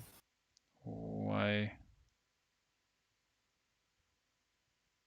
Killing Saturn now is good because you draw a card. I mean, Yeah. you can if you don't have a way to win by onslaught or hunting for power this turn, you literally you can't stay alive from the Nexus, right? Because okay, you have spent Satoru, but if Akuti only skirmishing or move into the dome and lead of 3, what can you do? Yeah. Nothing. So Ceteris should be exhausted, right? Smeoz. yeah, He's yeah, okay. So yeah, there goes Sakuti. And yeah, yeah, indeed, lead and you win by that's the 7. win. Yeah. So Hmm. I don't understand. Yeah. I think we might be able to ask him soon. Okay, Nightmares Incarnate, played by Okay, Cetera. okay. Mm-hmm. Yeah, for Ostrida for 3 damage. Mm-hmm. So she would be down to 10. Yes. Mm-hmm. Skirmish, maybe targeting Astrida? No. No. Yeah, Hiding the the bush. bash, Yeah. the bash of Saturn now is for Akuti and lead from end. Indeed, Yeah, GG. that's the win. Yeah.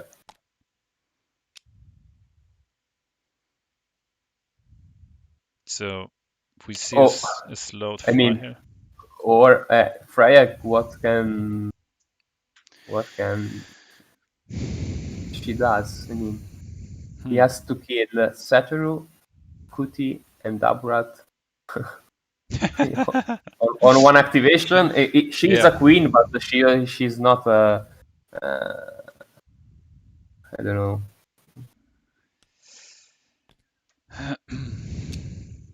This is impossible for her to.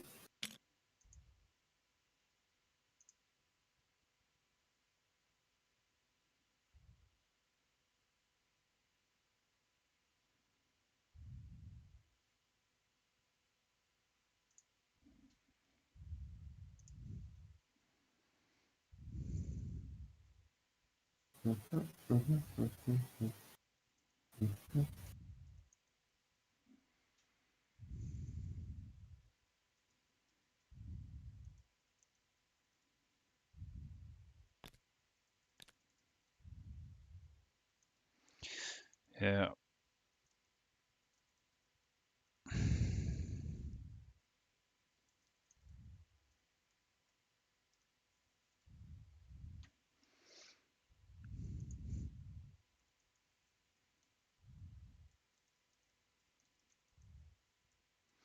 Yeah. So I don't think there's no need to think a lot about what Freiherr can do because there are not many options.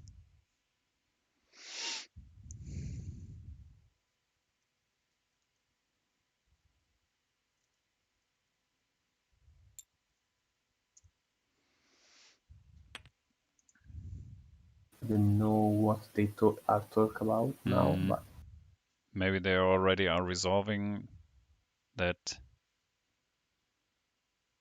At least I can see a way. So imagine even Chafati having flashback in hand. I mean, he could kill a streeter. Yeah. And then that's point number 3 on onslaught, and that's the win before even winning through. Yeah, you win half two. Okay, GG. Okay, Yeah, then we are going to jump over to game number 1 chat and talk with them. Yeah. Everything is Nexus, right? Yeah. Hello, guys. Someone get here? Yes. Yeah. I don't think that there is a way that I can win this match. So I was just thinking out loud with Birkat, but there is no way I can prevent my Nexus being destroyed. Yeah. So I think that I'm just calling it. All right. Well, good game, man. Should we hop into the other channel? No, we are with you, and you are live on stream. Hello, guys. Hello, guys. So, what you had in your hand? I was assuming you had Freyhel's ultimate and were trying to get like a triple kill. That's what I was trying to do. And when you did the word of Nupten, you really messed me up because I had the Freyhel ultimate here. I also had, in case it was better, I also had the Nourish. So I was going all in for a triple for a triple kill. And the thing that messed me up were this your ultimate here and the ambassador being here, because if the ambassador was not there, I could just I had the chasm in my hand, so I could get rid of the glow, and so I could just move. No, because I have a rule question. I still need to be in line of sight of the control token, right? Yes. It's not. So here, it's not So here it's not enough, right? Yes. Okay. Even if it was there, I had no chance. Okay. Mm-hmm. Okay. So I had a bunch of mistakes, and you didn't. So well played, Berkat. Well played. Well, thank you. Sorry, Apples. What do you have in hand this turn? Charm, Knowledge, and I had a Time Leech. Mm-hmm. Oops, where is it? And a Psychic Shield. Okay. So my only way was a triple kill. I didn't see one single presence in all the game, and I just got the first healing card that I got was this one. But my main mistakes was actually at the beginning on turn 2, because I was afraid that he had Doomies in his hand. So with Korjov, I just should had a very safer move, because we were right like that, right? So I just had to go here with Korjov, playing the Psychic Shield and staying alive with Korjov. Coming in the middle, considering that you might have Doom, you might have Redirect, I think that, I wanted to maximize Korjov for dealing both the attack and the Soul Scream, but of course the chance of getting doomed was too big. And it was a risky move. It was a risky move because if I had do, I had also Redirect, and if I didn't have also Redirect, Haburat would have been very bad. And so because of the attack and the Soul Scream, so it would have been a very different. But it was too risky. It was too risky. So I should have played safer and come here with Korjov. I think. Yeah, and probably what I have talked about in the second turn when you choose to put a 3 down the lane for pushing this lane is not relevant, right? Because if you stay in the dome and Bearcat 1 wins the Silent Ambassador, he can't go in the lane for destroy the tower. So he has to choose if you stay in the lane. He would have won the lane, this lane anyway, because he was already in an advantage here. Yes, but not destroy the tower. This is very important for you because you don't have. Yes. No, I was thinking that maybe I should have just gone here with Astrida and defending the lane a little bit to not have the tower destroyed. Maybe. No, but it's not relevant too because you lose the Silent Ambassador and some damage to the tower. So probably stay in the dome and for attack and lead is fine because Bearcat has to be with the setter in the dome and you have the time to probably come back Korjov on the turn 4. Probably. But Bearcat, probably this game is very, very fun to see on the second turn especially, but only for one reason. Bearcat has played 5 cards and you won, right? So probably very good value.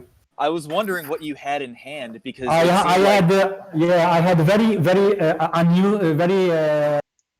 high mana cards probably. Very useless card in my hand because I had the 2 ultimates. I had the Psychic Shield. I had the Soul Scream that you do me. Yeah.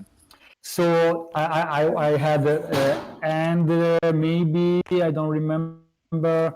Time glitch and Nightmares Incarnate. Yeah, Time Glitch and Nightmare Incarnate. Yes. So it was really a bad hand for me, turn 2, because I could not very play around anything. The reason because I went here for Astrida was just for drawing a card. I know. I knew that likely my game would have been to try to kill them all, and maybe if I would have draw more damaging cards, I could have also gone for the Ambassador. I don't know, for the Hunting for Power, maybe. If I had drew, for example, 3 Nourish, for example, maybe I could have tried to go for the Hunting for Power. So I needed card because the cards that I had in my hand were not really useful. That's why I chose this risky move.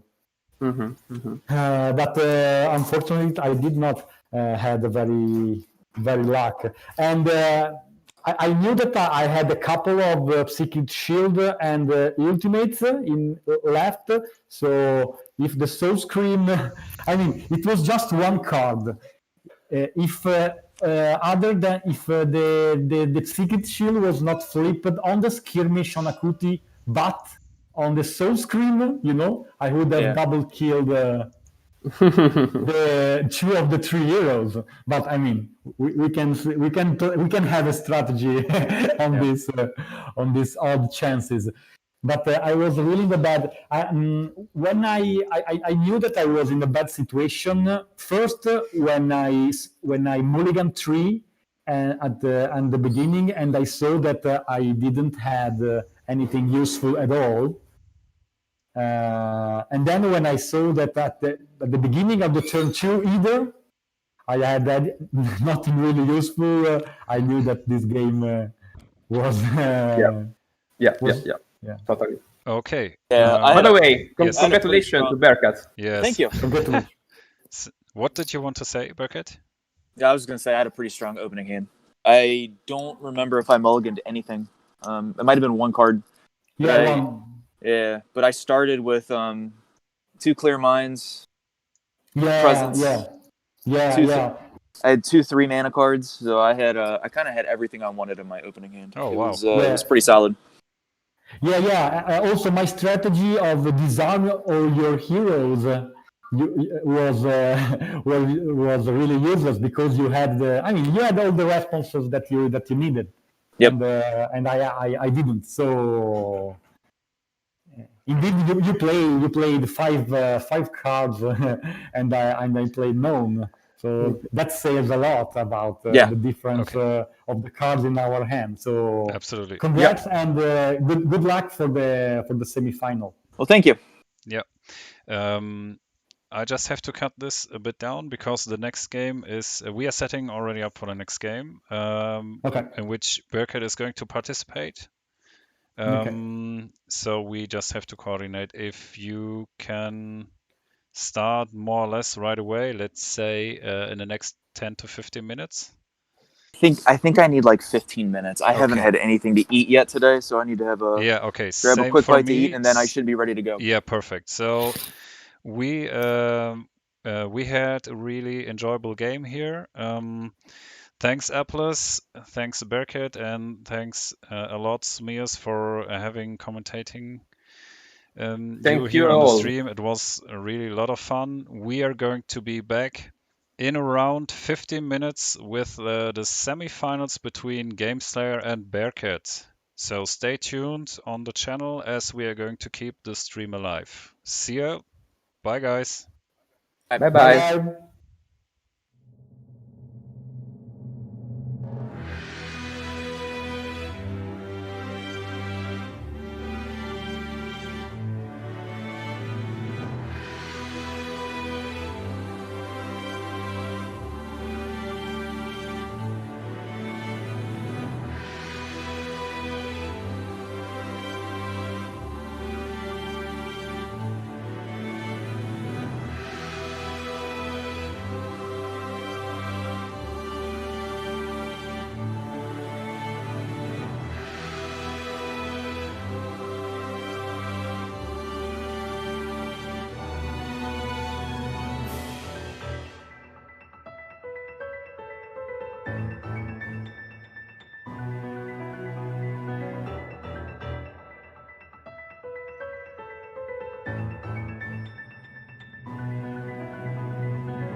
and gentlemen, welcome to round number 2 of our World Qualifier Playoff Series. I am the commander reporting in for duty, joining me with my good friend Zaraghul for the second round. Zaraghul, welcome again.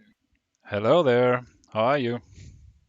I'm wonderful, thank you. Now, the second match here, as we can see, is going to be Gameslayer versus Bearcat. Gameslayer, being the higher seed in this particular tournament, did get the selection of either first or second player or the outsider.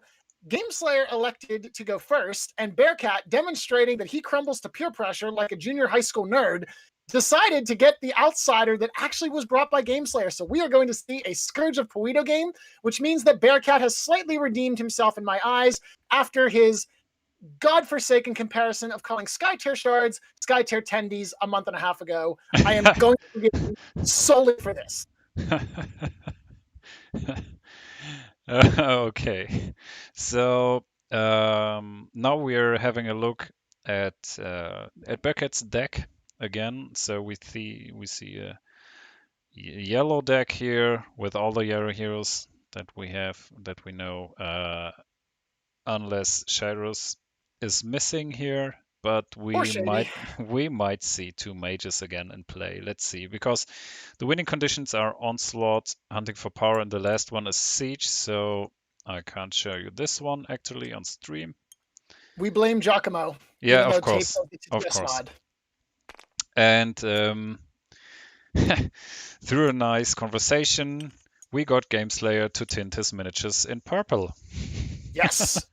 Which is hilarious because, as you can see in the top corner, I'm the purple player, which means really this is my playoff game. Yeah, absolutely. Yeah, sure. Of course. That's how that works, is it? Okay. Let me think about it. No. Just give me a second. No. You are such a killjoy. You know that? Listen, we were having a great pre-game conversation, and then, we were all nice and happy, and, oh, come on, we got to cut this off and start the stream. Yeah, God, I mean, Germans people have were waiting absolutely like half an hour now, so I thought it was a good idea to get into more SkyTail content.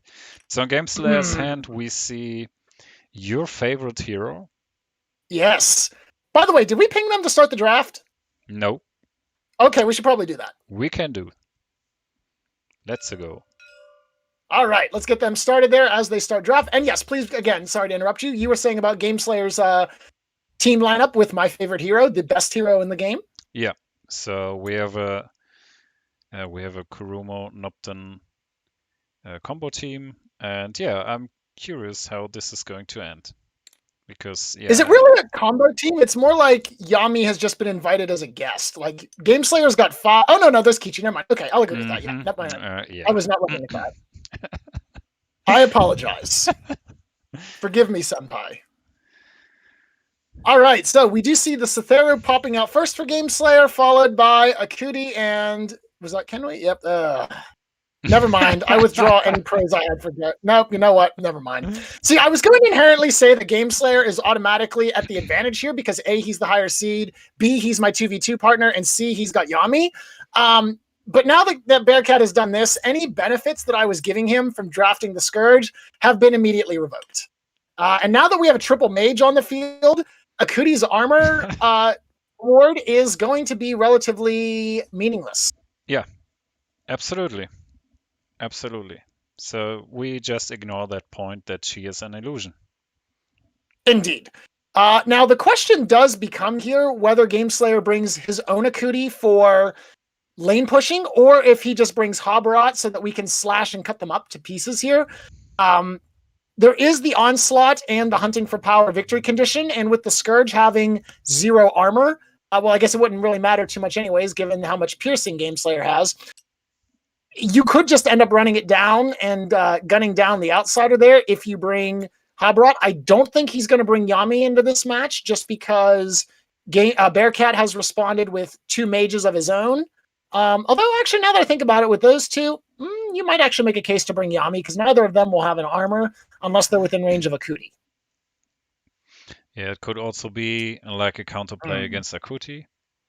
Indeed. So to at least not lose by siege. Yes. But again, this is going to be a quite bloody game, I suppose. Hey, violence, violence. I was so excited about the last game. I finished my stats exam, and then I tuned in, and I just saw violence everywhere, and I'm like, thankfully something is going right this day. All right, so we have our lineup set. What do you think? There's only one hero missing for Game Slayer, right? Yep, Game Slayer. Yep, nope, Game Slayer has not actually drafted the last person. So yeah, I think Kinui could maybe interrupt in some of the actions on Game Slayer's side. I don't know if it can be enough to prevent an onslaught, for example, or maybe hunting for power could be interesting as well. I don't see a real control game here right now. Well, depending on the last hero that Game Slayer is going to choose. This might. Now that I think about it, Game Slayer may select Yami, or I guess Habrat would actually fulfill the same role. I was just thinking, with the Scourge of Puido using the Siphon ability, you cut one of your opponent's hero's HP in half, but you also cut your own in half. Having someone with a high base HP like Habrat or Yami with 18 hit points would allow them to still have a reasonable amount of HP, although given that Bearcat is running double mages, you're looking at, probably being left with 8, 9, or 10 hit points, depending on who you go after, and what else has happened during the round. So you could still be blown up even after winning. So I don't know that we'll be able to see the Scourge of Puido's kind of signature attack of halving the HP. There is still the option to use the Reckless Abandon attack, or the Reckless Fury, whatever it's called, which will allow a 3+ flip and then 1+ flip damage to yourself. So I think that will probably see the movement, a regular attack, and the Reckless Abandon, or the Reckless Assault. I'm going to look this up. It's Reckless Assault or Reckless Fury. Relentless Pursuit, Spirit Siphon, and Reckless Fury. Yes, there we go. But you were very close. Close doesn't count it, though, except in horseshoes and explosives. So, Game Slayer is disappointing you because he didn't choose Yami. He's going with Akuti. It's okay. I mean, I understand because what Game Slayer does is almost always correct. And so let me get out my little fanboy uniform here, put on my EU shirt, and off we go. Yeah, at least Ryan gets my point that I'm caring about the community and not making everyone wait. Yeah. Yes. Well, Ryan is trying to get brown nosing points, so some of us don't believe in that. As you can tell, in fact, I am very enthusiastic about this game. Two of my favorite people of the community. Of course, we like everyone in the community, but these two especially, some people you are, of course, a little bit closer with than others. And both of these fine gents, I'm always excited to see them play. And so bringing with this enthusiasm, Skytier is indeed a global community now. And so, Zaraghul, I know this isn't outsiders only, but I was wondering, what would you say if we had a bunch of French bread that was very excited? A bunch of French bread that was very exciting. Oh, come on, it's a joke. It is. Okay, let me know. Let me know.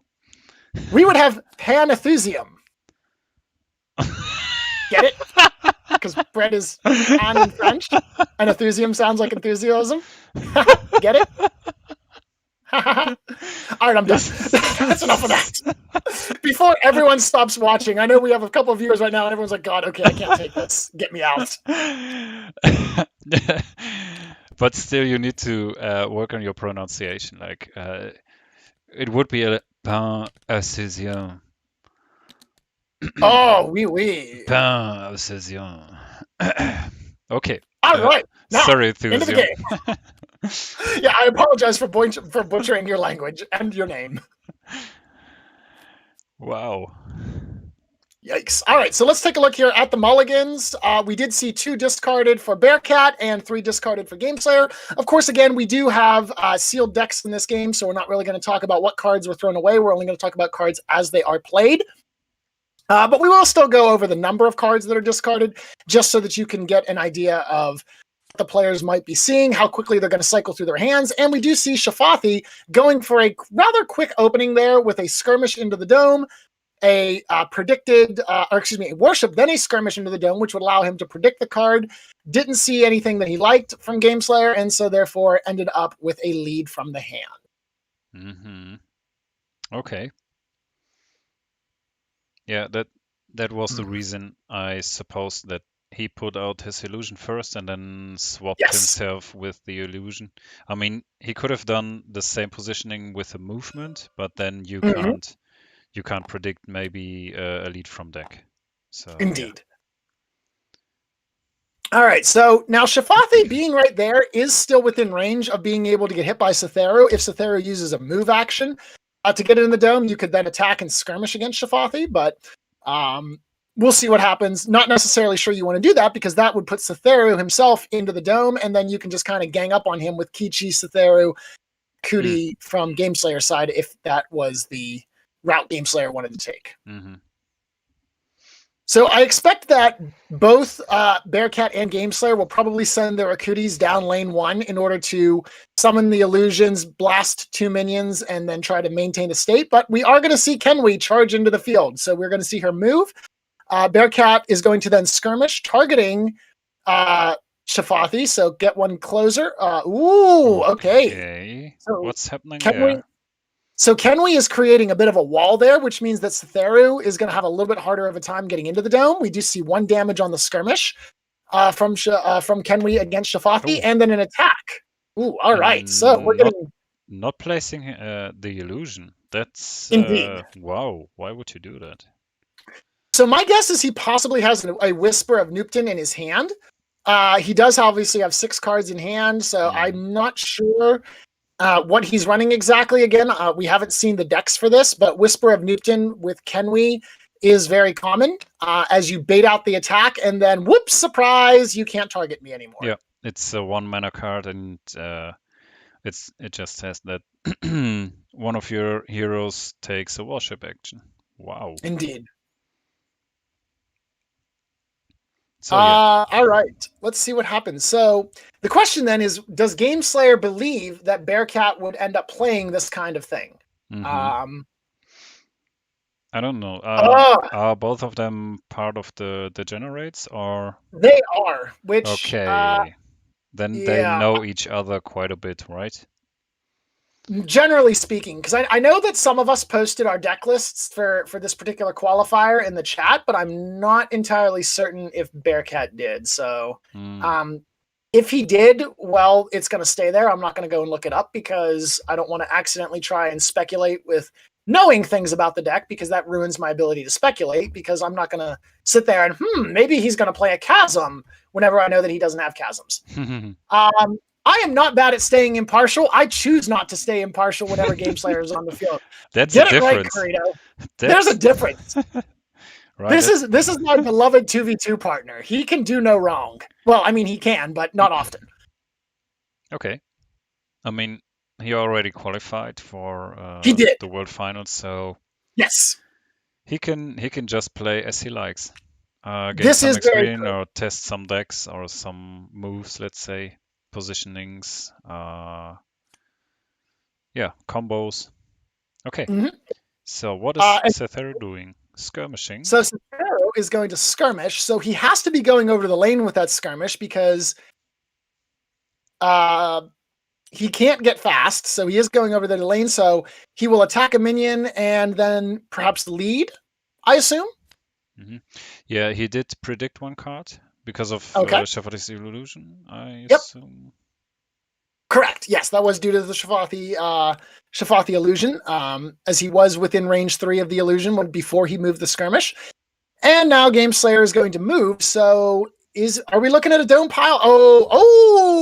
But then Satheru is going to bang out a Skytear Discharge. So does blue Satheru, which is but we're going to play a Psychic Shield. Nice. All right. So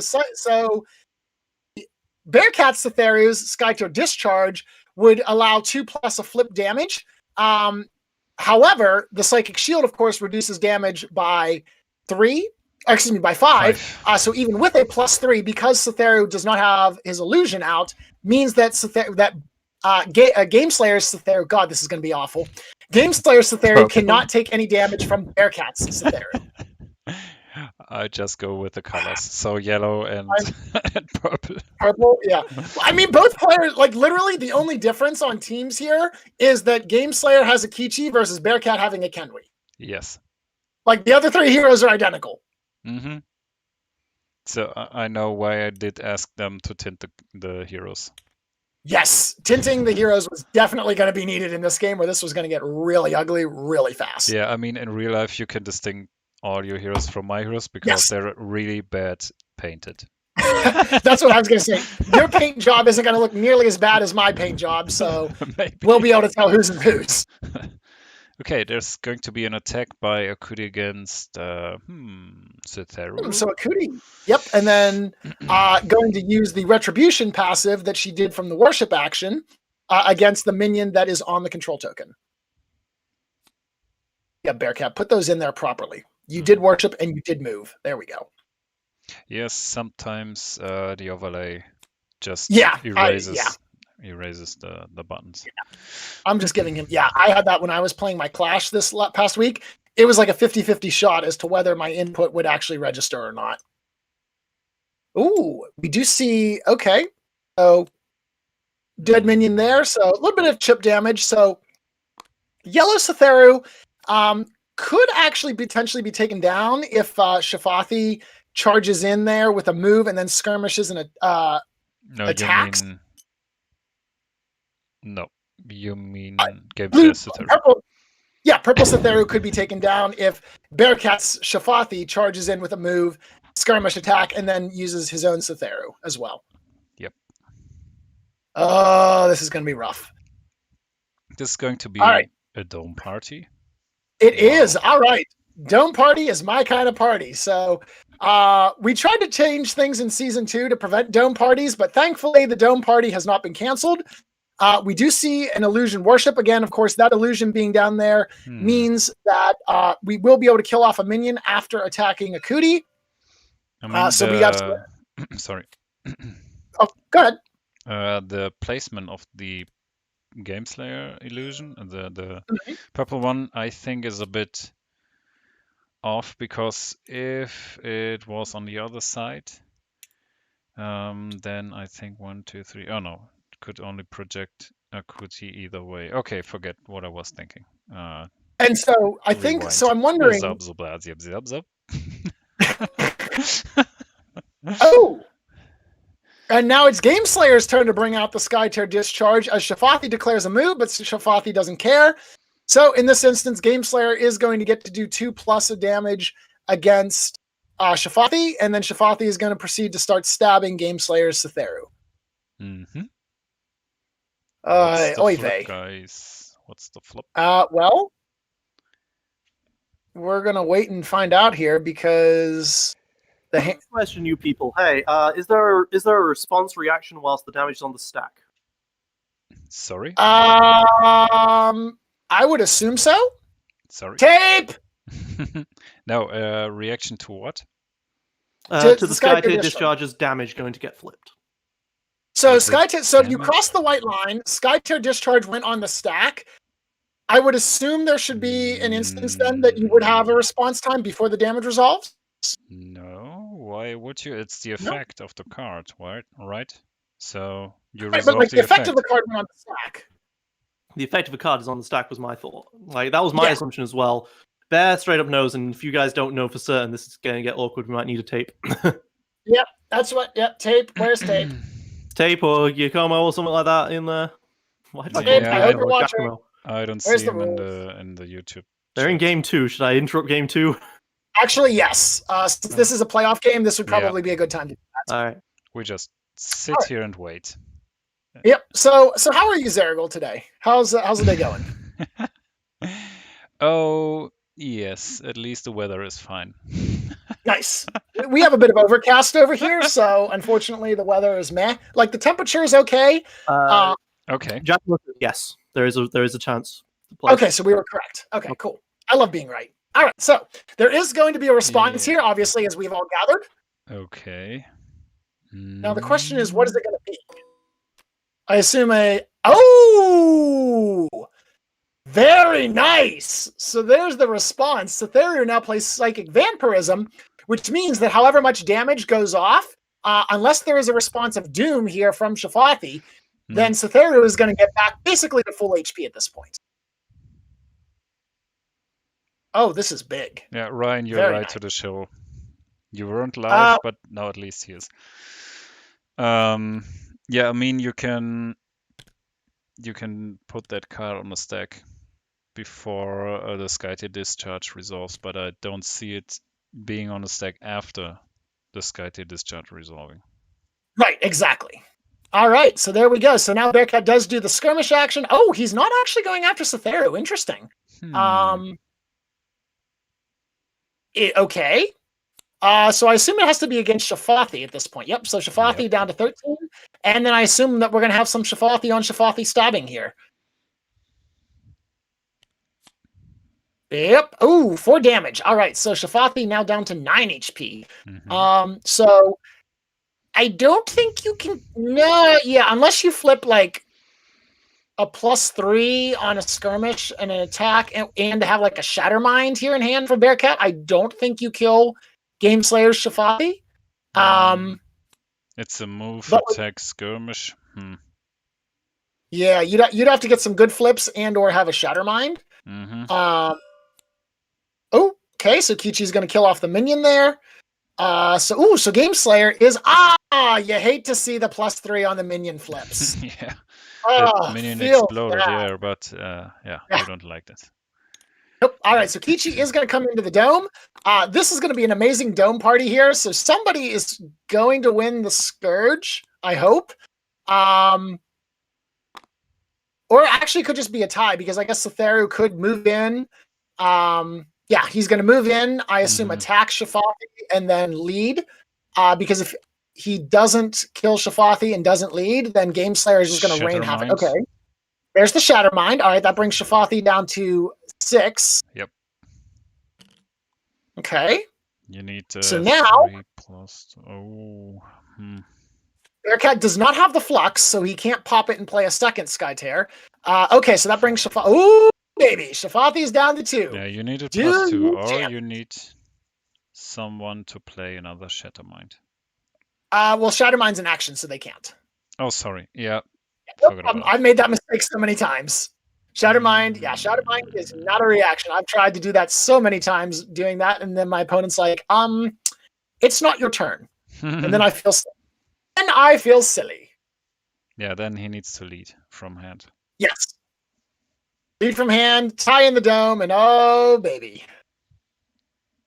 We're having ourselves a COVID-19 not safe gathering dome brawl. I love it. It is beautiful. Whew. But at least some of them are wearing masks. That is very true. Satheru and Kenwi are indeed wearing masks. Shafathi has like the hood thing going on here. Nope, he's not. Nope, that's a hood, not covering his mouth. Not okay.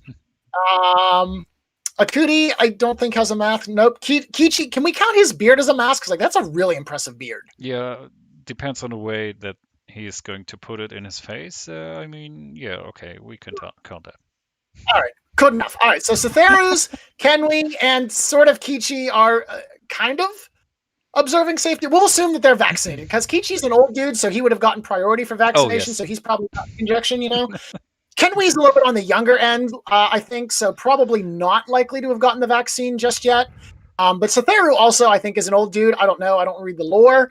But he seems like it, so we're going to assume that he is. So we'll assume that some of these people have been vaccinated, some of them have not, so that this gathering is slightly questionable at best, and Zaraghul dies a little bit more inside for this extended and overused analogy as we wait for them to wrap up and figure out what the next gameplay is.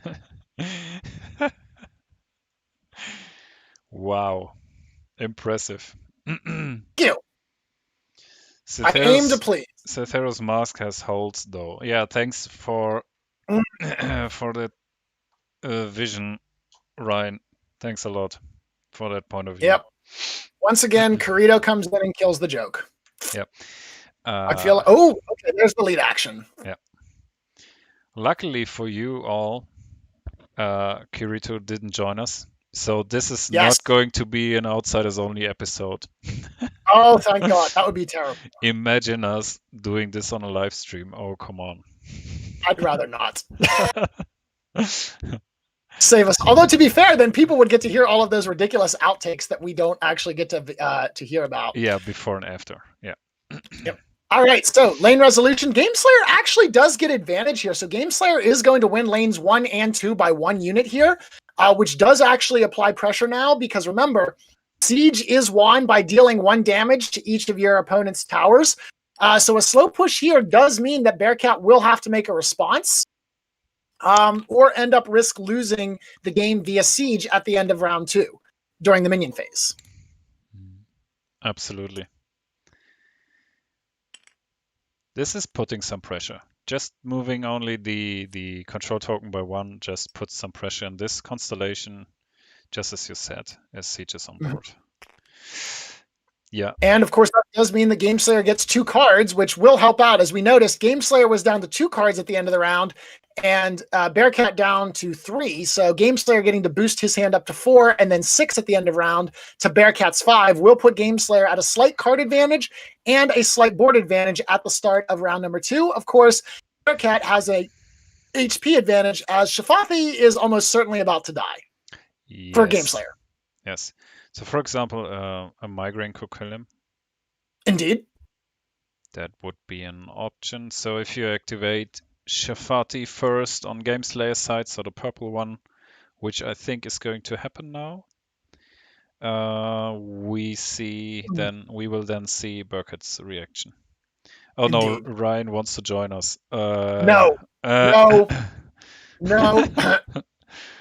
Sorry, we are the streamer booth is full. Yep. What a shame. Oh well.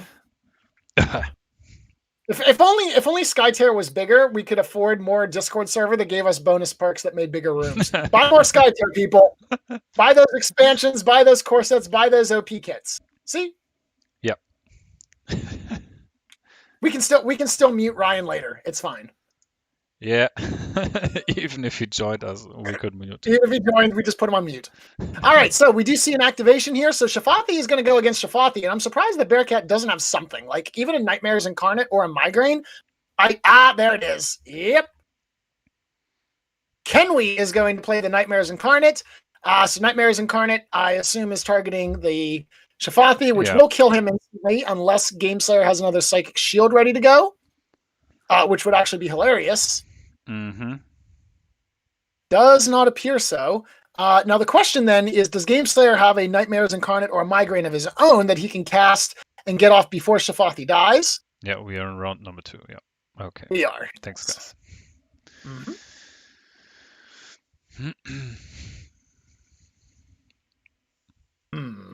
Gameslayer appears to be thinking. Seeing if he has something. He does have 6 cards in hand after a really good minion phase on his part. But losing Shafathi, we are going to have a redirect. Oh, I don't think you can redirect that to him because it's target end. Oh, no, he pinged his Akudi, sorry. I thought he pinged someone else. Okay. So the Nightmares Incarnate will be sent against Akudi. So Akudi will eat 2 damage because it was cast from Kenwi, which means it is not piercing. And then we do see the prediction action from the attack. So yellow Shafathi is going to get stabbed by purple Shafathi for 3 damage, excuse me.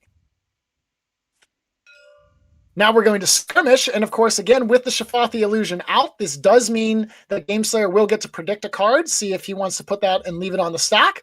Nope, we're going to throw that card away. It was a +1. Gameslayer is going for the big money here, it looks like. Ooh, Gameslayer bringing the Shafathi even further into the battlefield, kind of taunting, and then going to attack action. Oh, no, he's going to do the damage and then move. Okay, that's what he's doing. Or just leaving him there. Or he's moving him. Make up your mind, man! Come on! What's happening? Oh, he's swapping him with the illusion. That's what he's doing. Okay. So he moved and then swapped with the illusion. That makes perfect sense. Okay, so now Shafathi's going to move. So I assume you just send Shafathi into the far cover hex. Yep, there it is. And that will allow Shafathi to contribute to Control Zone 1 while making it so that Akudi or Satheru cannot just easily step outside the dome and pop blue Shafathi or purple Shafathi. Very nice use of the trickster capabilities of Shafathi's illusion. Yeah. So you just jump over the heroes and run away like a chicken. Wow. Indeed. Yeah, but it works and it keeps his heroes alive. So no point on onslaught for Bearcat. Indeed. For now. I mean, you could still get the onslaught condition for that, but it would require a little bit more work. Absolutely.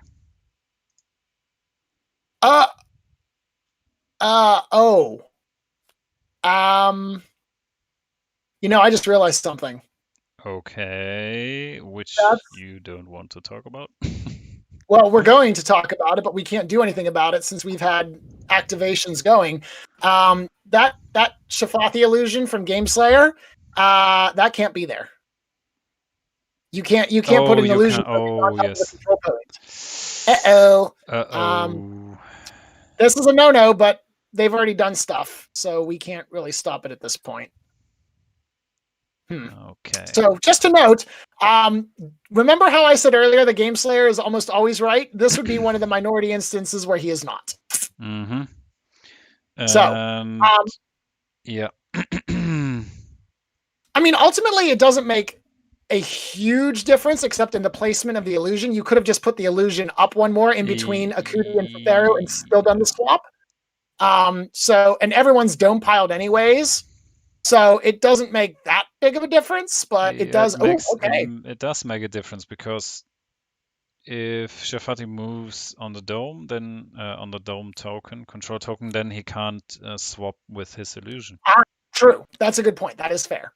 But it doesn't matter because Shafathi's dead now. So ultimately, it doesn't matter whether that was right or not because Shafathi is dead and coming back turn 4. Yeah. Maybe we just ping the illusion in the mid because he died, and then game set. Yep, Thanks, game set. Yep.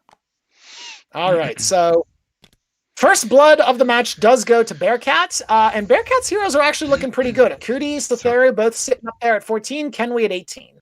Mm-hmm.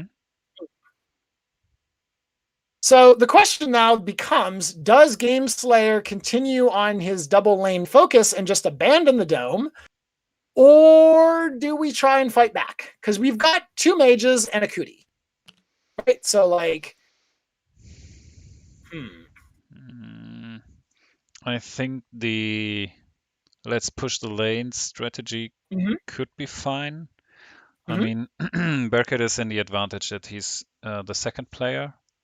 Yes. And therefore has always the option to counterplay or to react to the movement or the placement of the positioning of Gameslayer's heroes. So this is a big advantage going second if you have one of the control conditions aboard. So yeah, important. Absolutely.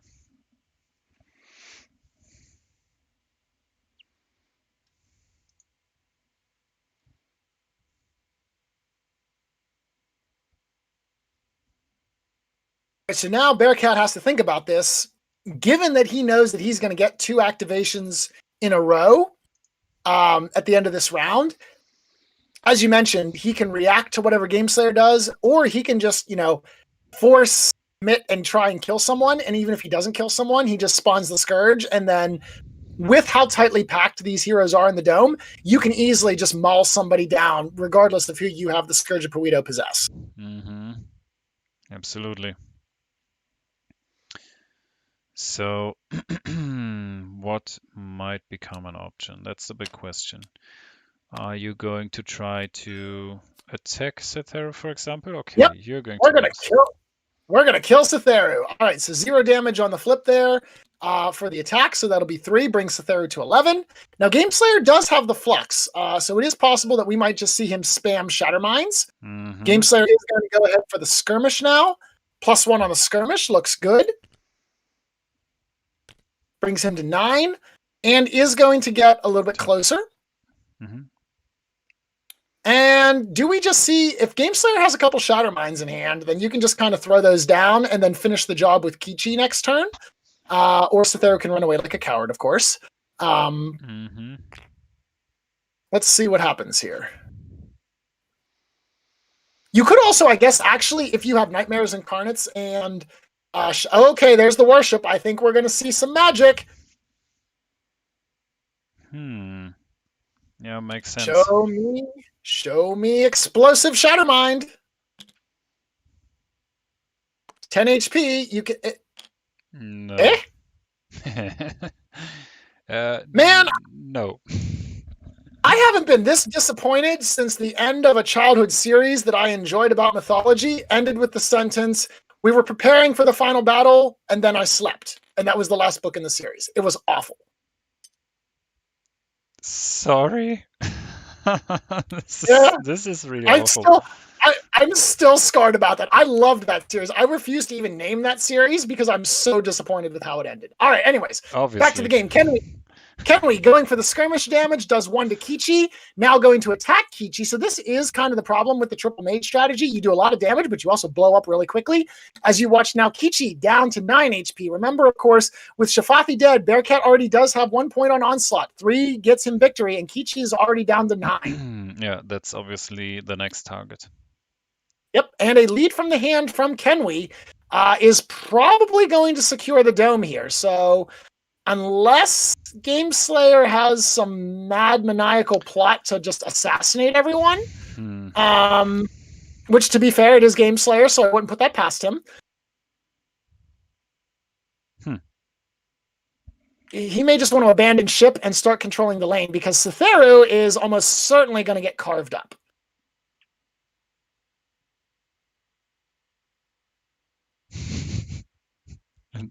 All right. Okay. I don't know if Eric knows what you were talking about with the book. I'm quite curious. Yeah. I'll tell you about it later. I refuse to publicly acknowledge that series because it was a good series, and then it was not. Okay. Like, it was. Yeah, we'll talk about it later. I refuse to give you that knowledge. You ruined my middle school years with your bad writing. I'm not bitter about it, though, at all. No, totally not. You're totally cool, fine, relaxed. Yep, we moved on. We accept that sometimes authors just burn out and can't finish their series. And then we cry about it 18 years later. 18 years. Sorry. Yep, this was back when I was in middle school, when I was in 7th grade, so I'd have been about 13. Strapping, young, innocent child, full of hope and bright writings of the future, and inspired by... All right, are we done looking through the deck yet? I can't keep this up anymore. Yes. No. What? Okay. The players are looking through the discard, which is why I'm just randomly spitballing, because we don't have a whole lot of strategy discussion right now until we see what Gameslayer's next move is. But Gameslayer is looking through his deck, through his graveyard. He's got 15 cards left in his deck, so I assume he's starting to do the math on what I have left in the deck, what I have in my hand, what is my probability of, if I try to go for the Zerg down, how likely is it that I kill off the Cytheru? Yep. That's probably what he's doing. The other option, too, of course, is he may have a presence from Akuti, and so he may be looking to use that presence against with his Akuti to kind of offset the change in heroes, and then force either Bearcat to have his own presence with Akuti or end up actually losing the dome. So Gameslayer might be looking, what's the probability if I play presence, that when my predict 2 comes, I'm going to end up getting a 3 mana in the predict.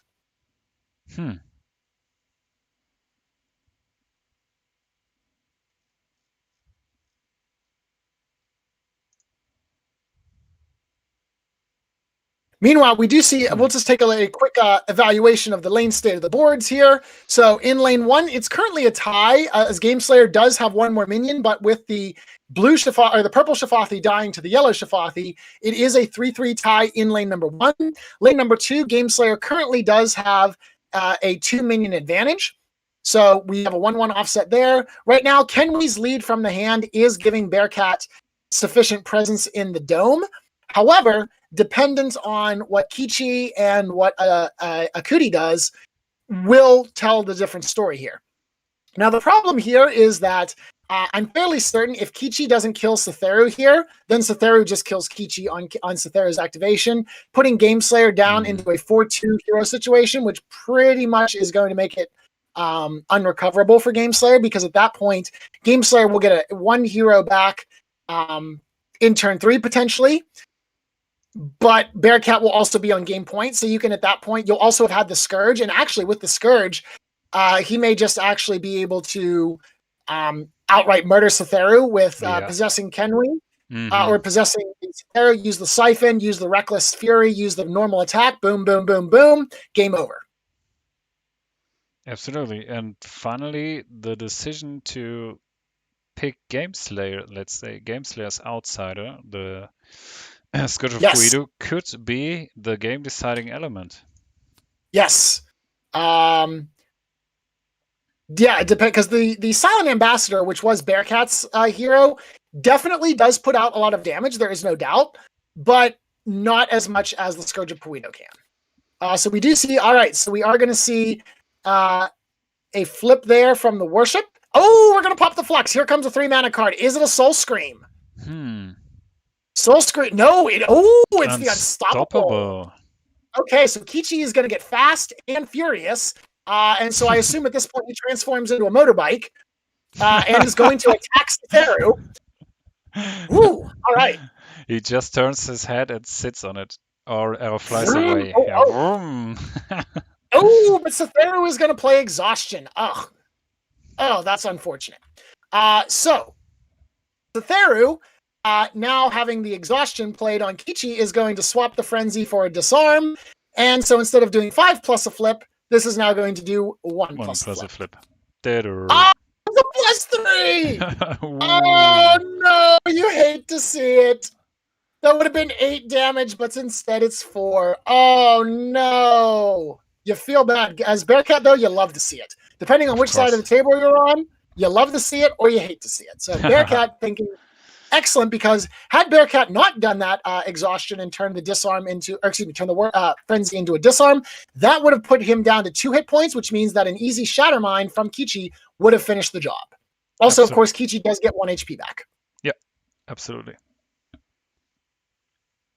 Now, Kichi is fast, so he does have 1 action left. Yeah, so what do you want to do? Do you want to go outside on a lane with a fast... I don't know. Yeah. Running a bit like a chicken and then pushing one of the towers more. So with the fast, you could get into the far bush as Kichi, that is diagonally down from Shafathi, which would make it a little bit more challenging for Satheru or Akuti to come and get you. That's true. While still being able to provide pressure to the lane. It wouldn't cause tower destruction. It would be a 4-3 victory for Gameslayer, so one minion would die for Bearcat. So it wouldn't really get you directly an advancement towards the siege victory condition. And in lane number 2, at a 4-2 tie there, or excuse me, a 4-2 advantage, both minions would die for Gameslayer. No tower damage there either. Setting up for possibly turn 3. Yeah, but when you move there with Kichi, you deal 1 damage to the tower. Right? In lane 1? In lane 2. If you would move in lane with 2. Kichi to lane 2, then it's a 5-2 advantage, and then you win by 3, and that's 1 tower damage. Oh, it's a skirmish. That is correct. Okay, so we going to skirmish with a minus 2. Ooh. Why would you do that? Why would you not just move? I'm confused about that play. Me too. Oh well. So overall, that didn't mean the difference between life or death. Had Bearcat it did, because the skirmish would have been +2 as well. Yeah. So that exhaustion did indeed save Bearcat's Satheru. Yeah. He's still on board just because of the disarm. Yep. Well done. This is why we need Charm and Release the Spirits in your deck. Yeah. Or could have Yeah, GameStar could have used his Cythera to have done release the spirits on his Kichi to block the disarm. Which, of course, obviously, Bearcat's Cythera still would have survived, but he would have had less HP. Yep. All right, so Cythera is going to move. And we've seen this before. GameSlayer is going to play Skytear Discharge from his Cythera. So if if Yellow Cythera wants to come after Purple Kichi, this is going to hurt. Yep. A 2+ flip. It's actually +3 because GameSlayer has his illusion out. Oh. So potentially this could actually be fatal damage. With 6 HP left, if Cythera crosses the line and GameSlayer flips a 3, that is a dead Cythera. Ooh. You So want now, to think about that movement twice. Yes, you do, because I'm just going to go ahead and take a look at the discard. He just didn't move. He didn't do it. He just stayed in the dome. Okay. That's fair. I mean, to be fair, that keeps Kichi alive. So, that kind of accomplishes what GameSlayer was after. Mm-hmm. All right, going to attack the purple Cythera. This is really confusing because his heroes are tinted purple, but his game color is red, and so everything is wrong. Yeah. Who did convince to tint his minis purple? I don't know. Let me think about it. Ryan, why did you do this? Someone who you might actually know very well.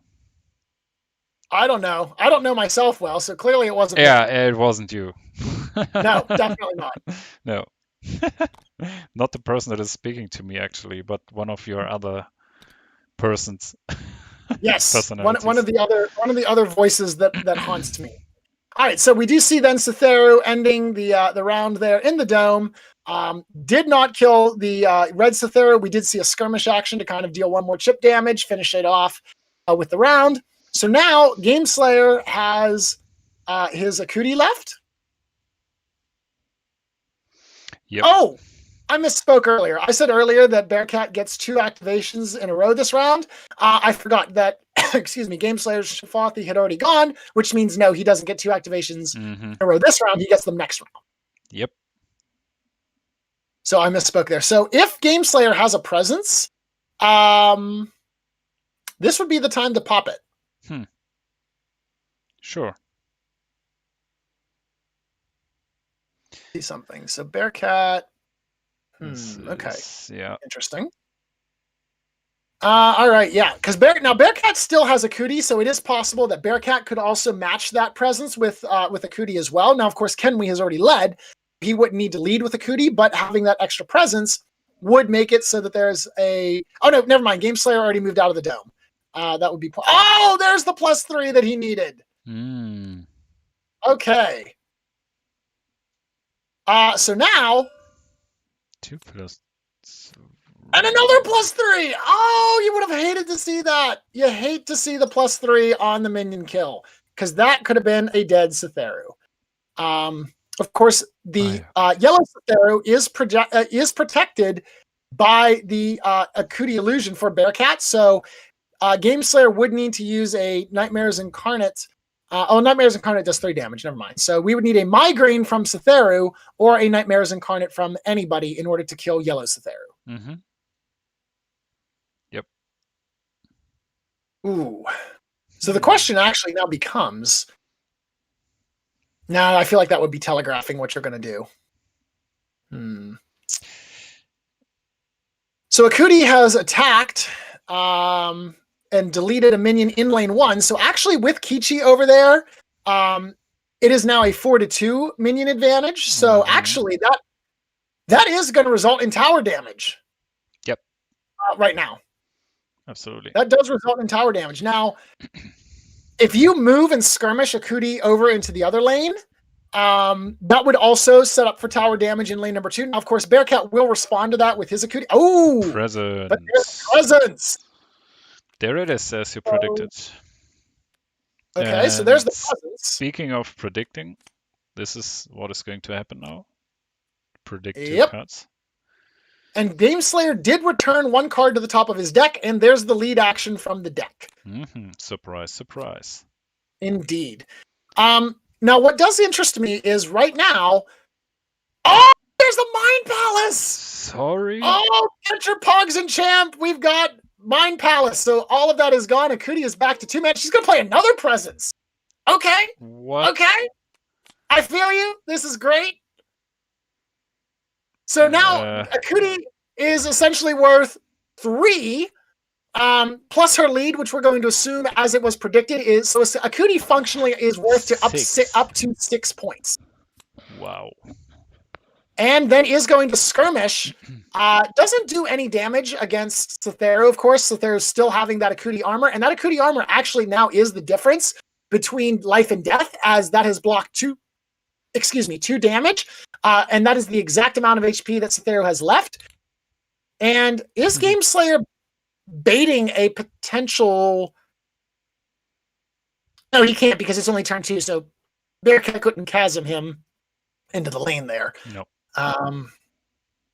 Ooh, this is going to get very interesting here. Yeah, but still you want to make sure that maybe, for example, a shove can't be played. Ah, that's true. Shove could be played. That is a fair Shove. point. Yeah, I think. Well, yeah, shove. Please, no boy. Mm-hmm.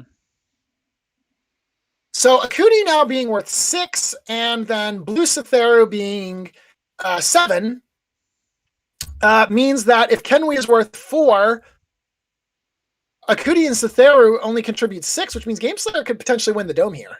Mm-hmm. Ooh, I like it. Me gusta. Gameslayer could potentially, well, no, I guess with Akudi activating, Akudi will stop the bleeding in at least one lane here. Yeah, maybe even if she can, I think she moves attacks and or move worships and attacks in lane number 1 there. That at least stops the bleeding there. So Bearcat's gonna go with the skirmish. Do a little bit of chip damage against Red Cytheru there. Yep. Looks like No. nothing on the flip. Yes and no. Well, first we have to do a predict action because we are in range of the Shafathi illusion. It's somewhere down there. Yeah, underneath the Cytheru. It's here underneath the purple Cytheru. And Eric continuing to troll me with, if RG ever casts my games, I'm going to purple tint. Of course you would. Yes. You are that kind of person. You are just that kind of person. Yeah, and Ryan is going to cast it. Please no. As well. What did I do to offend you? Nothing. I'm sorry. Whatever I did, I'm sorry. All right, and we do see the Akudi lead from the deck as well. Interesting. So now, the end of turn resolution here becomes very, very important. So Gameslayer likely going to lose lane 1 with that Akudi resolve there. Leading with a 3. With that lead. Ooh, a lead 3. That's right. That was predicted. So Akudi, Shafathi give 5, plus a minion gives 6 to Gameslayer's 3, which means actually all those minions die. Oops. Oh, I'm sorry. It was by 2. Excuse me. 2. Okay. Okay, but nevertheless, Bearcat still does win the lane, so Control does push back against Gameslayer now, so Bearcat having the advantage in lane number 1. Gameslayer does get advantage in lane number 2, 4-2, so both of those minions will die. Control token will press right up against Bearcat's tower, but no damage this round. Yep. But most importantly, Zaraghul, what time is it? It is the Scourge time! I have no idea why that required a cowboy call. Kenwi leads for the 3. Guess what? It doesn't matter because Akudi pumped herself up with a double presence, which means now we get to see the Scourge of Puido. Scourge of Puido replaces a friendly hero in the dome, and that hero is now possessed. At the end of the activation, the possessed hero then gets placed adjacent to the Scourge of Puido. And we've kind of talked about it, but the 3 special abilities for the Scourge. The Reckless Fury, the Scourge of Puido deals 3 plus a flip damage to target adjacent enemy, and then the Possessed hero loses 1 plus a flip. So a little bit risky if you're playing a deck with high mods, like Gameslayer. Spirit Siphon, target adjacent enemy loses half their HP, and the Possessed hero also loses the same amount as well. So that's why I was saying Yami or Habarat might be useful here, because they have a larger HP pool to survive this. Finally, the Relentless Pursuit, move the Scourge of Puito 3 hexes and then apply fast to the possessed hero. And of course, the Scourge's stats, 3 plus a double flip for the attack, 18 hit points, and as you mentioned at the beginning, 0 armor, which means that we have a prime battle for hunting for power now. Yes. Yeah. Okay. I'm curious how GameStar is going to use Scourge of Puito now. I think he's going to swap Akuri, as she has got most HP. Indeed. Yeah. So let's see. The other thing too is is that Akudi is literally right adjacent to both Kenwi and Satheru. Although Satheru only has 2 HP. So, what would I do here? I mean, I think Akudi is the correct choice, but I think that what do you do here? Because Akudi's illusion does provide armor to Satheru and Akudi, but not Ken. Oh, here's what we can do. How much HP is... Okay, so Shafathi, so that would be... Okay, so here's what we can do. Replace Akudi, kill Satheru with the attack, use Relentless Pursuit to get over to Shafathi, and then Spirit Siphon Shafathi using Akudi. I think that's what Gameslayer should do. Because Shafathi for Bearcat only has 10 HP, so that would deal 5 damage. So that would put Shafathi at 5 and Akudi at 9. Which, to be fair, is a little bit risky. But that does mean that Akudi could actually just kind of spam. Well, actually, Gameslayer's first, so we don't need to worry about that. So Gameslayer can just activate either of his mages and just kill off Shafathi before he gets to activate. Yep. I mean, like, Kichi could do something in round number 3, so why not? Yeah! Why not? I would love to see Kichi's Curse of the Years ultimate card be played. I have not seen that come out in ages. But we'll see if that comes out or not. Bugger. It's currently in the discard. Oh well. Hold on. Wait. Oh, there's hope. Gameslayer's got 3 cards. He could flip through the deck and shuffle it over and then draw it for the end of the round. I can believe.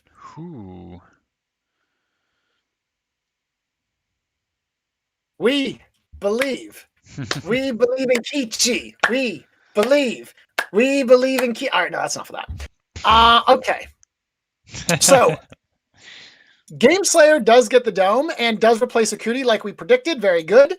Makes total sense. And we're gonna murder Satheru and bring Satheru back in round number 4. So this will give an even state on the board. Yep, Bearcat's already removing him. Yeah, there's double flip, so attack.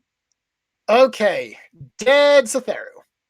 So that will get Gameslayer 1 additional card there, which means that it is time to flip over the deck. So it is now possible on the end of turn draw that Kichi may get that card back to him.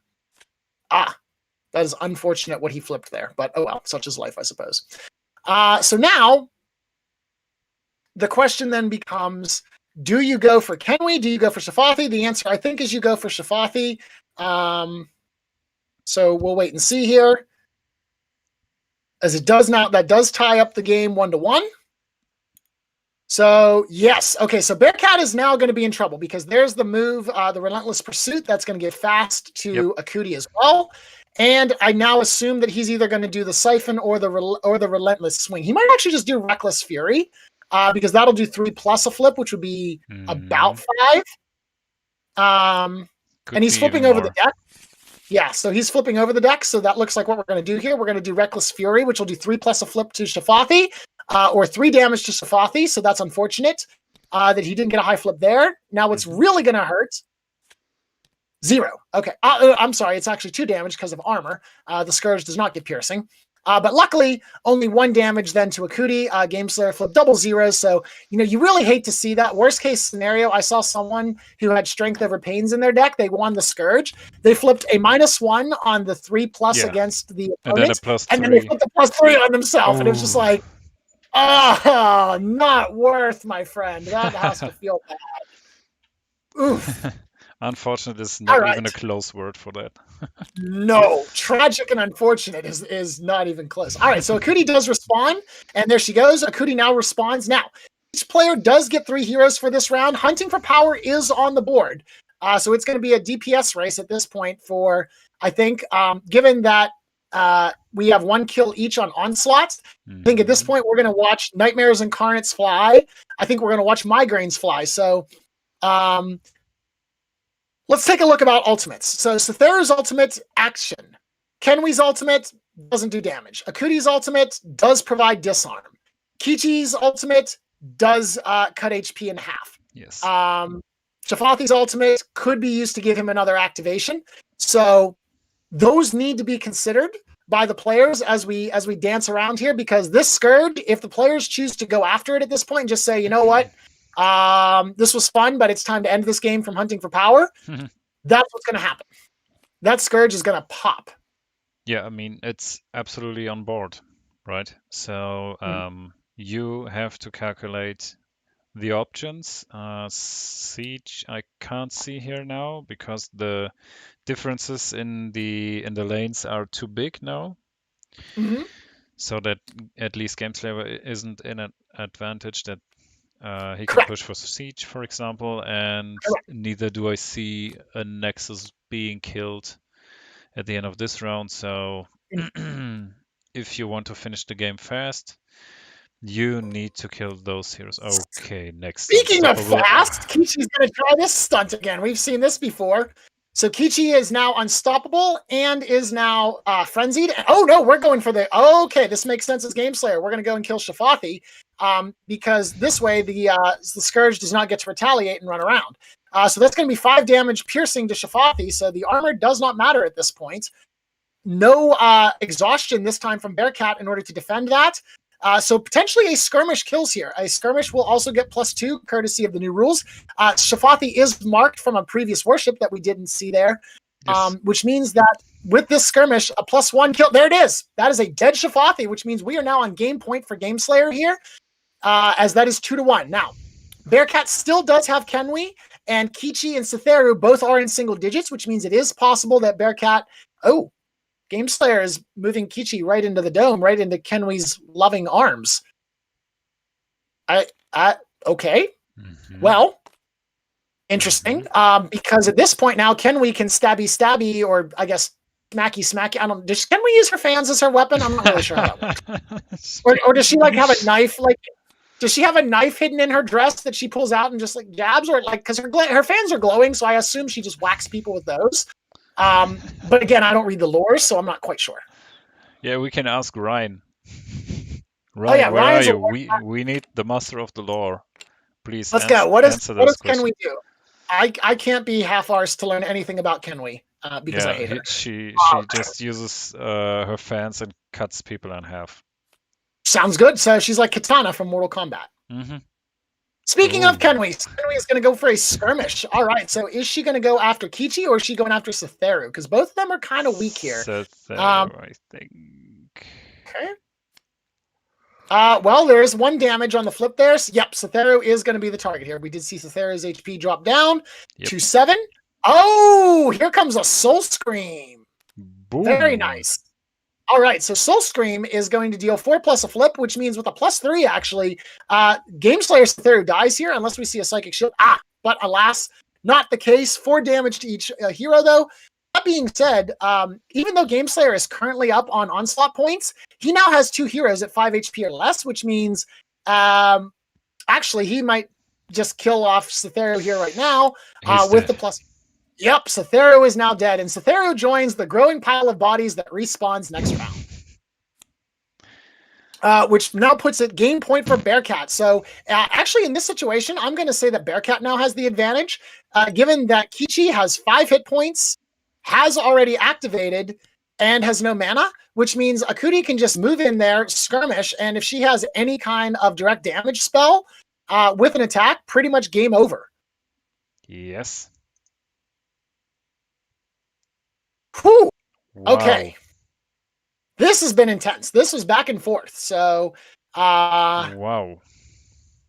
Yikes. Skirmish attack and okay.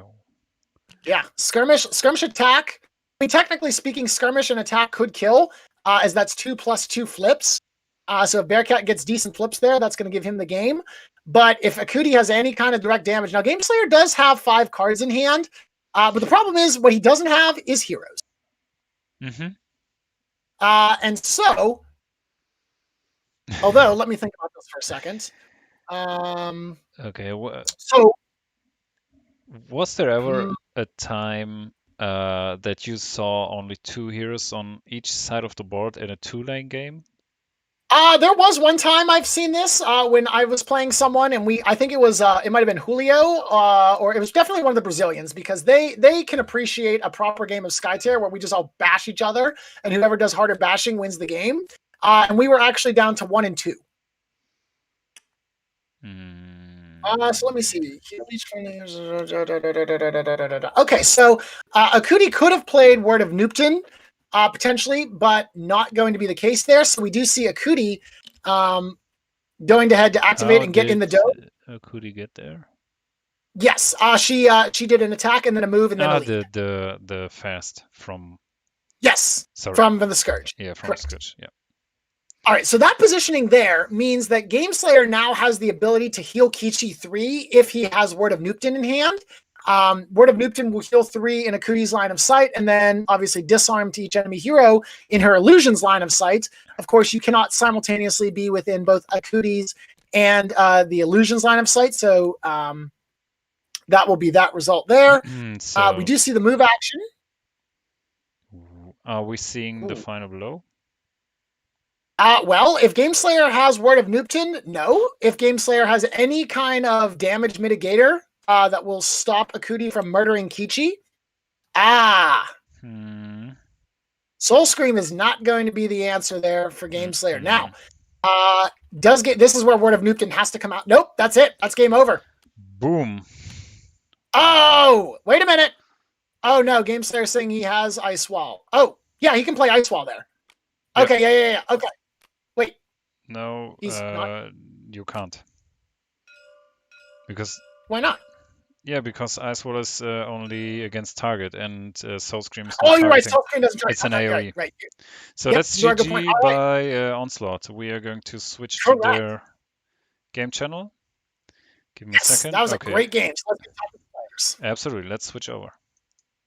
Soul Screams are in the discard pod. Hello. I was very happy about that. Yeah. Ooh, unfortunately, I drew the Curse of Years off of the kill from Shafathi. Oh, that's unfortunate. Greetings, RG. Hello, sir. Congratulations. Well played. Well, thank you. Both of you. That was very exciting from both of you. He drew the better threes. He drew 2 Soul Streams. I didn't get those.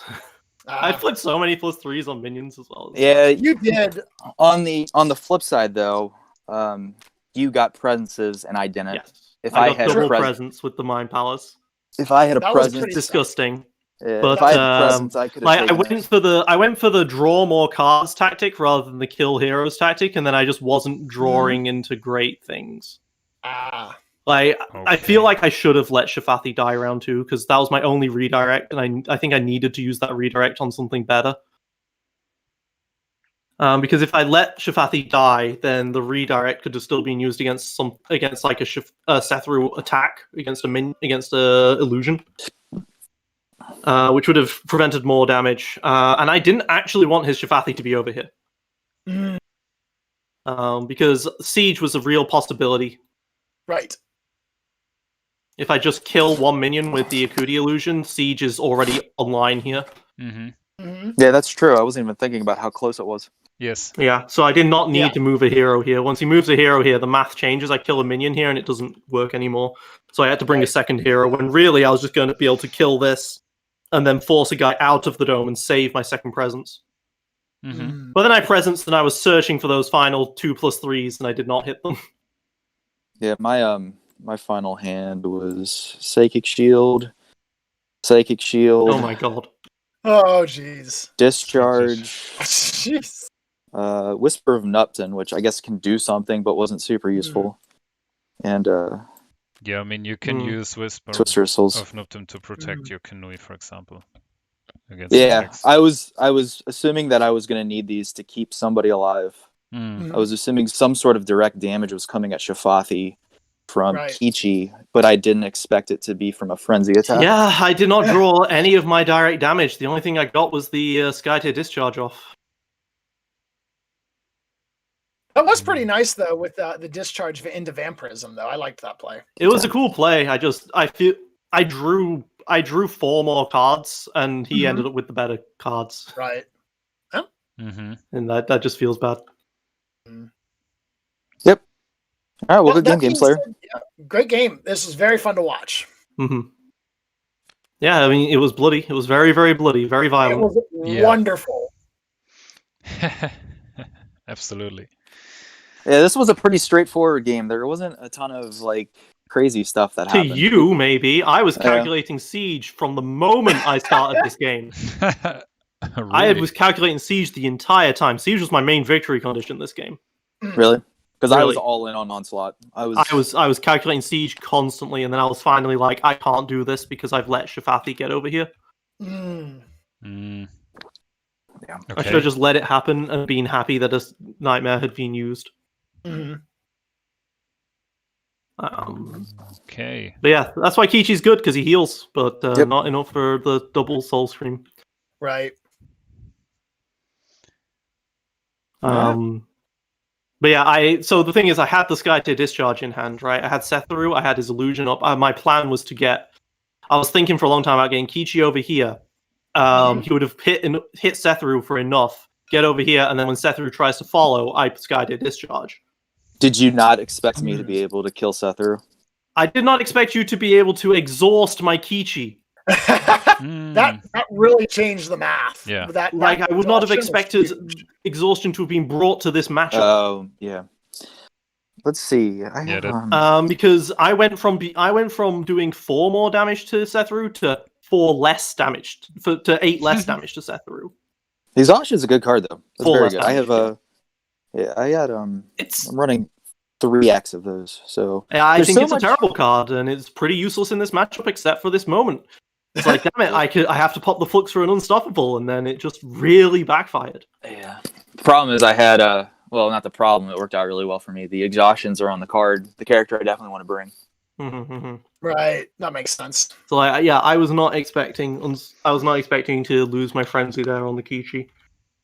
Because I mean, again, if I had done 4 more damage, if I had just done 2 more damage to that Setharu, he was dead that round. That's basically is out. He doesn't have to spend an action attacking. Yeah. That's an 8 damage swing. Yes. That's yeah, huge. exactly. It's an 8 damage swing. Like that is some real numbers. Oh yeah, absolutely. Mm-hmm. As you mentioned, that was, had he not exhausted him, then you would have been free to do a lot more with your other heroes. Mm-hmm. And I used my thingy on it, but I didn't have anything else to use it on. So yeah. It also in the first round, like I was doing a load of predictions, right? But I was having to throw all of them away. I didn't hit a single 3. Right. So the one thing that was kind of interesting was round 1. I was throwing all of my my damage into Shafathi. So then I had the decision I could have made to do a skirmish action with a 2 health Shafathi, or do a lead action to tie the dome, and the skirmish action would have been a +3 to get the kill. So that would have been completely game changing. No, I would have won if you'd have done that play, because I had Flux redirect. You had Flux redirect. Redirect the skirmish to someone else. That's you are right, screwed. Because I did say that, didn't I? You did say that. You said, "Hang on, you might have something," and I'm like, "Damn it, he knows." You might have shenanigans.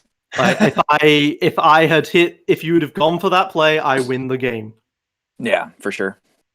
All right, well, good game, man. Yeah. Yep. Good luck. Very Good well luck in the final, man. Matchup. Yeah. Yep. Thank you. GG. Yep. And yeah. I don't know how I got to the semifinals. I mean, to be fair, the deck is still solid, so it works out. And it works out. You're an okay player, I guess. So These yellow guys are just so strong. Oh yeah. But I brought Akuni specifically because I was like, I want to do Siege. Right. Because otherwise, I could have brought Yami and Yami. Yeah, out. all of these games with yellow have taught me how to perfectly position my Akudi illusion. So like literally everybody's covered all the time. You Right. Yeah, you see, I disagree with that because I placed it better. You had the three. Yeah. You had the three. Whatchamacallits, the three mages. So it's not like it really mattered too much. But I think it might have made It did a pretty actually. big difference. It did. It saved Sethru. It did. Yeah, because Akudi did -2 damage, and that was what Sethru had left. So, like had that not been there, there would have been a kill from Akudi. But I placed it better because I placed it here and I was going to go win the lane rather than actually attacking the dome. Yep. And so then it gets pushed up and I can push it up to here. And then you're out of range, I'm not out of range, was my whole thought there. Yep. So that's why I let you place that rather than activate Akudi second myself. Got it. All right. Well, I don't know when we're on the finals, but I'm sure it'll be streamed. I'll be talking to you guys in a day or so. Yeah, absolutely. So yeah, Game Slayer will advance to the third place match, and you will play the loser of the game between C-Dubs and the winner of Fuchsia against Timpun, if we can follow that logic. And then Bearcat, as you are going to the finals, you will play the winner of the game who has the winner of Fuchsia Timpun versus C-Dubs and that person. If anyone can follow that logic, great. Stay tuned. We'll keep you updated once we have a little bit better idea of the bracket.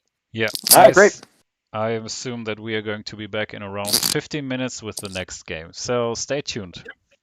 Get a drink, go to the bathroom, get some food, and let's rock and roll with the next round. So next up is Fuchsia Timpun in another top 8 match. All right. Have a good day, guys. See you later. Bye. All right.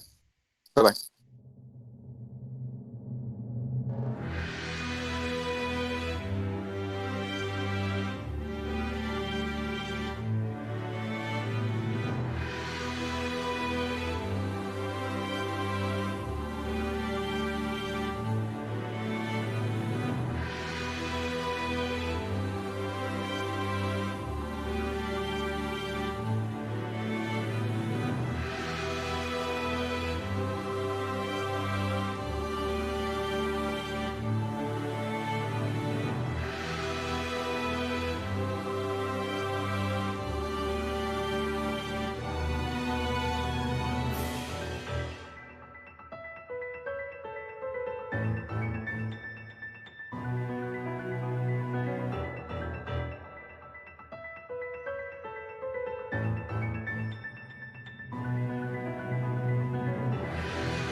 Good afternoon, ladies and gentlemen, and welcome to episode number 45 of Outsiders Only, the SkyTier podcast of the fans, for the fans, and by the fans. I am the commander reporting for duty, and joining me today, as always, is the German general of glorious green gambits, Zaraghul. Bonsoir. Also, unfortunately, Ryan has broken into the security and joined us in the game. He'll be here to provide us with lame and overused Kenwi jokes that are about as funny as a dead frog. All right, so we can we get started with the game now? See, exactly. You never let me down when it comes to letting me down. So, that being said, let's go ahead and get this game underway here. We've waited long enough to get started. We are back with a top 8 game here featuring Fuchs versus Timbun. The winner of this game will then play the C-Dubs in the semifinals, of which the loser of that game will play Game Slayer, and the winner of that game will then play Bearcat. So if we're all able to keep that all straight, let's get into the game. So take it away, gents. That was beautiful. I know. Thanks. All right, so Fuchs, being the higher seeded player, chose to go first, and then Tim chose his outsider, the Silent Ambassador. Yes, unlike so Bearcat, he cannot be bullied in by peer pressure to picking the opponent's outsider. That's why he's world champion. True. So as we've started the draft, we saw Fuchs start with Yami, and then Tim drafted Shafati and Acuity.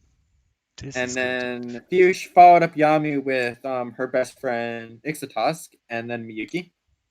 My BF. And we see Tim drafting Ekrit and RG's favorite Kenwi. Fuchs, let's get it, man. I'm rooting for you here. Yeah. Could some of you guys, one of you guys, maybe tint all the heroes? Yes. Thanks. Yes. Let's see. Oh. Tim is green, so we're gonna actually make these green. And I'll do Fuchs's yellow.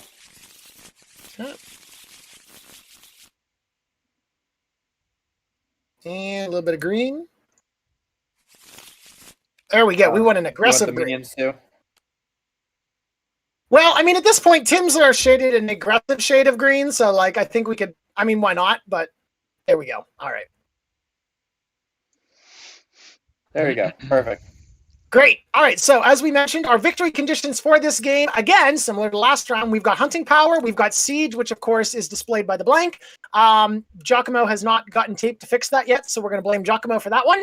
And we have the SkyTier Master win the lead of the control token inside the dome 3 times, which means we're going to get a dome brawl, hopefully. Absolutely. Guys, we need some enthusiasm. Hype. We've I'm gonna got put them violence. into the general chat just so people know that we're live again in case people stepped away. That's fair. We appreciate your contributions. Are we back to the pain à cision?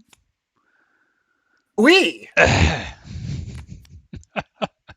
right, meanwhile, players going through the mulligan. So Tim's going to discard 2, and Fuchs is going to... Oh, Fuchs is actually going to discard 5. Not happy with the opening hand, so he's going to throw away pretty much the entire hand and go ahead and draw new cards. Or is he He searching might be for mulliganing for something specific. trample? Which would go under the category of not being happy with his opening hand, yes? Okay. He liked it, maybe See? just like that, something specific. See? It could be not. I don't know. We don't know the deck lists. Which is That totally being said, I fine. did play against Fuchs in the Swiss round, so I have a little bit of information there, but that was a week ago. Can't remember that far. You're getting old. Right, meanwhile, we see the we got the Miyuki youngest is one marching here. in to go ahead and mark and slow Ekrit. So a very nice play there because, of course, the mark is within 3. Also important that Miyuki's ability is within 3. And so, therefore, this is going to make it so that Ekrit cannot do her traditional move, worship, and attack and delete 2 minions without using some sort of a clearing spell to get rid of the slow on her. This is one of my favorite openings in SkyTier. Miyuki in the center and marking a hero. It's especially good if Ekrit's there. Now, the trade-off to this, of course, is that Tim does have Shafathi and does have Kenwi as well, which means he's got 2 heroes that'll do 3+ flips on Miyuki, so potentially exposing Miyuki to some early round aggression, taking that's point in the dome. For sure. And if he has something like a charm or a exhaustion, then he can get rid of that slow and Eckert can still do her thing. Indeed. All right, but in the meantime, first off, we do see Shafathi bringing down his illusion, going to most likely go for a predict action here to start stacking the deck. I expected that illusion to go right next to Miyuki, so that way Shafathi could swab her right into that hex. Yeah, that's actually a good point. That would still be within 3, and then that would allow you to do whatever and then teleport over there and then be able to simply start attacking. But nevertheless, okay, well, I guess because Tim is going to the lane, so not too worried about going next to Miyuki. Yeah, makes sense. So also, go ahead. Sorry. Also, with there's none of the victory conditions really relying on killing heroes. There's that. Although Skytear Master is a thing, but it's not directly related to killing heroes. Yeah. Also, as a special announcement, I know if for those of you who are in the Discord, you have probably Ishita's going to see the Dreams of Talit play, so we know what's about to happen here.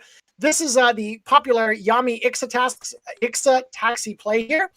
So now we're going to Worship, which allows Ishitask and one ally adjacent to him to move 6, finishing next to a pillar. Obviously, what happened there was we removed the pillar and then placed a new pillar. And so then Yami also gets to move 6, ending adjacent to the pillar as well. And that allows Yami essentially an extra use of her ability to stomp on a minion and kill them off. Yep. Eric wanted to know why not purple. I think why not purple? It's because my name is Purple this game, and you don't want anyone else to be the same color as me. That's accurate. You both are pretty purple. Oh, thank you. You're welcome. Yeah. Did we already mention that we are going to spoil a card? Just spoil a card. I was going to, and then we had the Dreams of Talit play. Ooh. Sorry. Oh. We will be spoiling a card at some point during the stream. Oh yes. Indeed. Which we are going to decide. Also, there will not be an episode. There will be no episode of Outsiders Only this week. So this is your weekly dose of Outsiders Only. Yep. That is correct. I originally had plans where I wasn't going to be here this weekend, but then due to some personal circumstances, I ended up not going to Connecticut this weekend. So instead, opting then to use a little bit of time to do some casting and bring you guys some Skytear content in exchange. And as we mentioned this, we did not plan for an episode, and so we're going to spoil a green card for you later on in this match. Absolutely. Because we didn't plan an episode, we won't have one, because we can't do an episode without planning, right? Was there a canoe joke inside? I'm sure there's one coming. Oh God. No, there wasn't. I was just, Ryan, could you making a joke about how we what?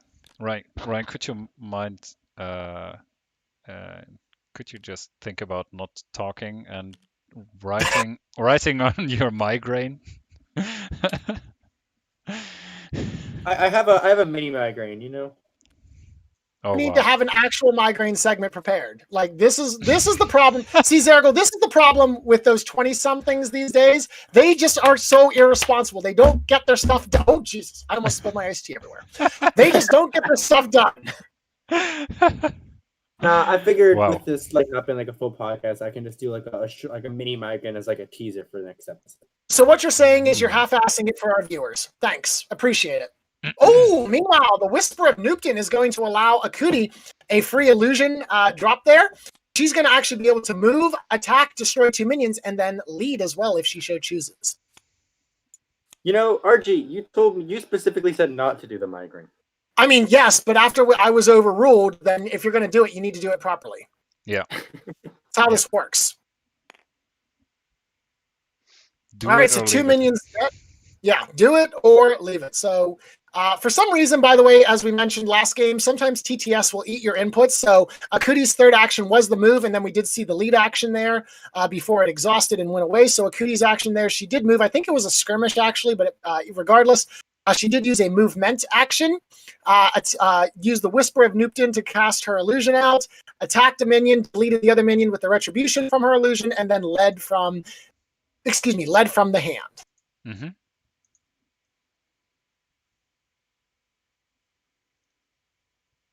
So now Fuchs has 2 heroes left. He still has Yami to activate as well as Nelliclin. So Yami in a good position to be able to stomp on the minion and then move into the dome, potentially doing some worship action if she wants to deal a little bit of light damage to either Akuti or Kenwi. Nelliclin able to potentially help push against Shafathi. Shafathi is leading from hand, so potentially leading with up to a 3 card from him.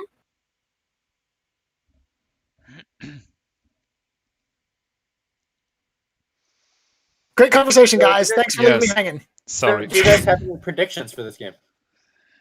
No, but I bet Shafathi does. Obviously, yes. At least Come on, that our was a good predictions. joke. That was Thank actually you. a good joke. Thank you. Hey, listen, the machine gun approach works. You got to keep shooting. You're going to get a bunch of misses, but eventually one will hit. Yeah. Yeah, I think you mean shotgun, but yes. Oh, yes. Oh. Okay, dead minion from the minion stuff there. Yami is going to knock that off real quick, and now we're going to start attacking Akuti. Now, Akuti does have an armor point from her illusion, but nevertheless, still going to take 2 damage, brings Akuti down to 14. I think it's really impressive how you can erase just what Ryan was saying. That's perfect. Isn't it? This is a really good conversation technique. So you just listen to people and then you just erase what they said and you go on. Exactly. Perfect. Perfect. This is even better It's than how you have a very successful conversation with people. yeah. True. What? Especially people that force your way into the broadcast booth. So I mean, I have been saying since this morning that I would be doing game 3. yeah, and you're here. It's true.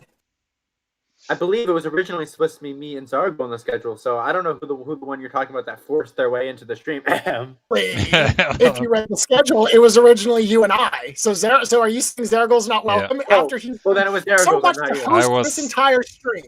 Yeah, I mean, I can just shut this down. No, it was me and then... Zaraghul. You were signed up to do the second stream solo, but then Zaraghul joined you, and it was supposed to be me and Zaraghul for this one after you did the second one solo. I think no one can follow you, but that's fine, as we are here and commentating a game together. It's true. And as you guys can all tell, me and Outsiders only plan ahead very well. This is like this, by the way, for those of you who are not regular listeners of Outsiders Only, this is pretty much what it's like all the time during the outtakes and when we're not recording. What you see once the video is recording or the audio is recording is actually a fraction of what goes on without it. But we decided that since this isn't technically Outsiders Only, we would do a no frills barred enjoyment cast for your enjoyment, and also maybe talk about the game that's going on. Yeah, maybe. Sometimes. Speaking of which, who's skirmishing? Akrit. Akrit. Okay, yeah. Yep, Akrit is slowed, so she's not going to actually use the movement action. She's going to go ahead and skirmish, going to use the Shafathi illusion to predict a card. I wonder if perhaps Tim then worships and uses Akrit to... No, you can't get lined up, so you can't blast Yami out of the dome. Maybe you kick Ishitosk out of the dome? Yeah, you can possibly kick... Yeah. Move up 1 with the skirmish onto like the illusion or whatever. Worship to get the illusion, and then just wind barrier and kick Ishitosk into the cover hex. Yep. Or which is not going to happen. Or not. Wow. Does he have another Whisper of Nupton, maybe? Screw that option. So he skirmished, he moved into the lane, and then he's just going to worship. Okay. So for what starting reason? to prepare the illusion ahead of time, I guess.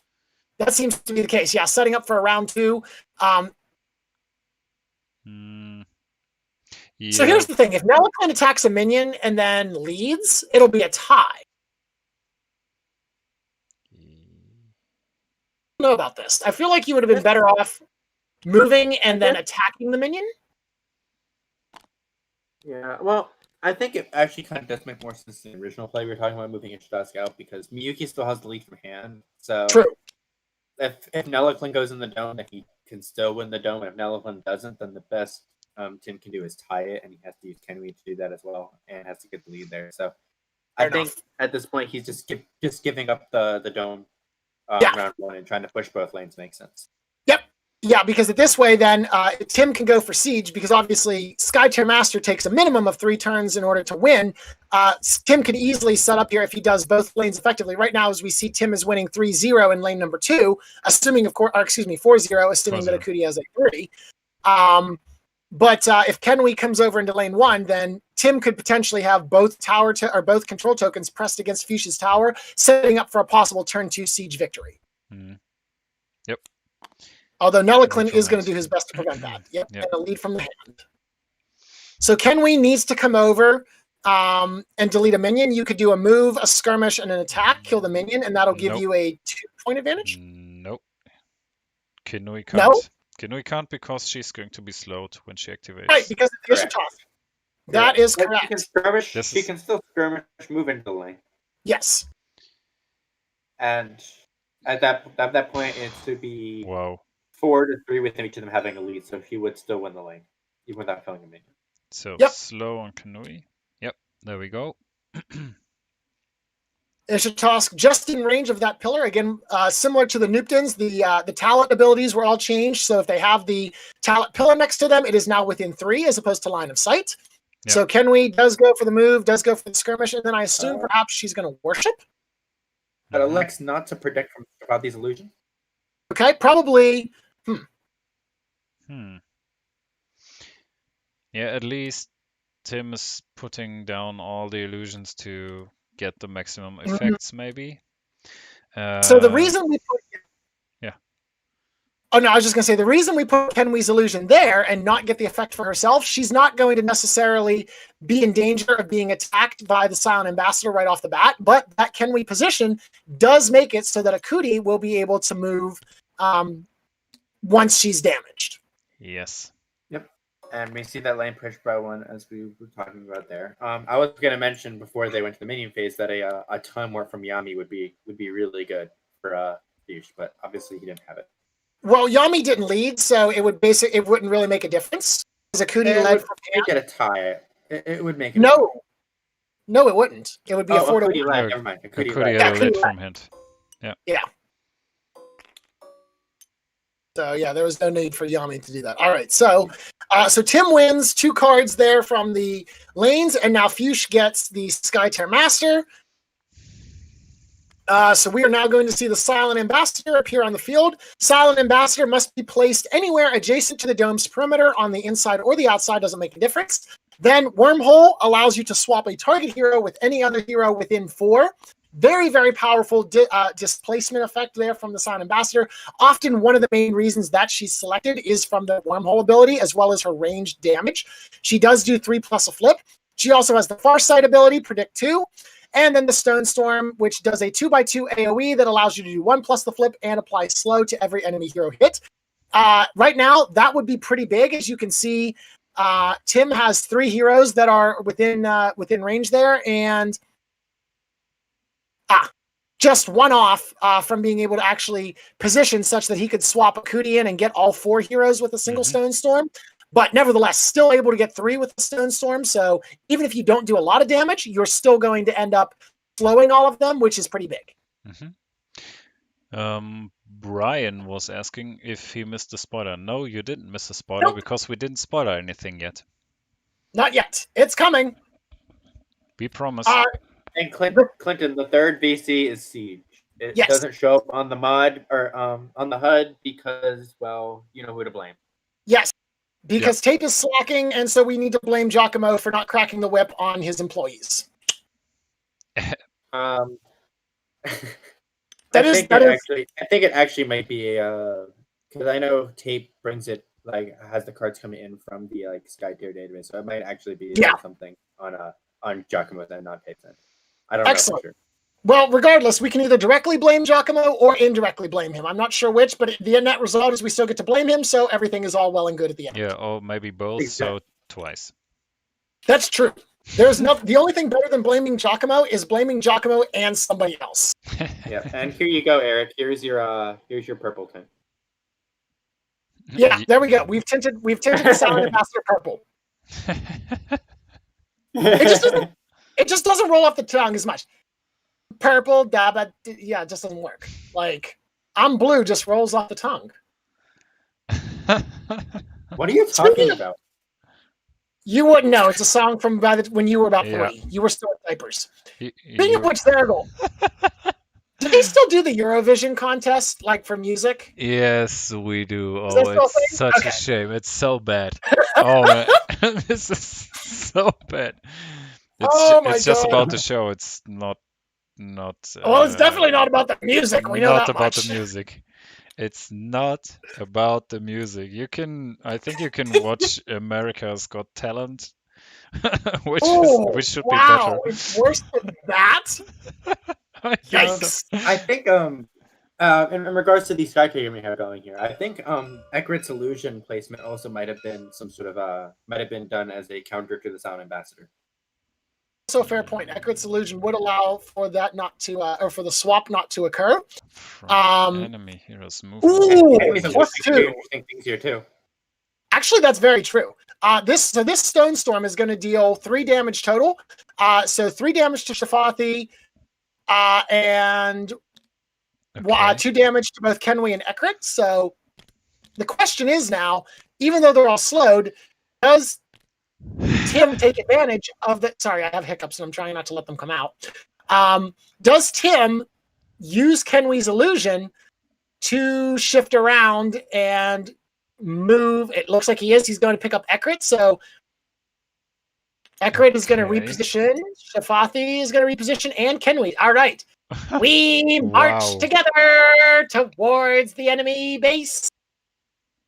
Come on now, I've got a migraine as my ace. I don't know where we're going with this. I kind of expected Ekrit and Shafathi to move into the dome and Ken would move into the cover hex, so that way. That is very true. Tim would not be able to attack any of them, but yeah, he goes to the minion anyway. Yep, takes the minion out. So that would have been the attack. The Stone Storm, I believe he still gets one more, of which, of course, he cannot actually use the wormhole on Tim's heroes. He could, of course, use the wormhole on his own heroes, or on the Silent Ambassador herself, if he wants to back that up.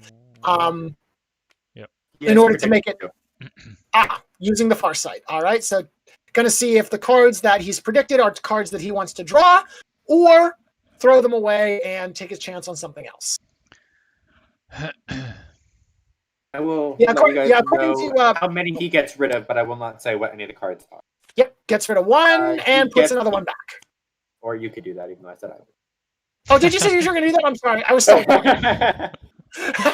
Wow. Gum. Gosh, why am I even here? I don't know. That's a good question. That's a good question, yeah. Yeah.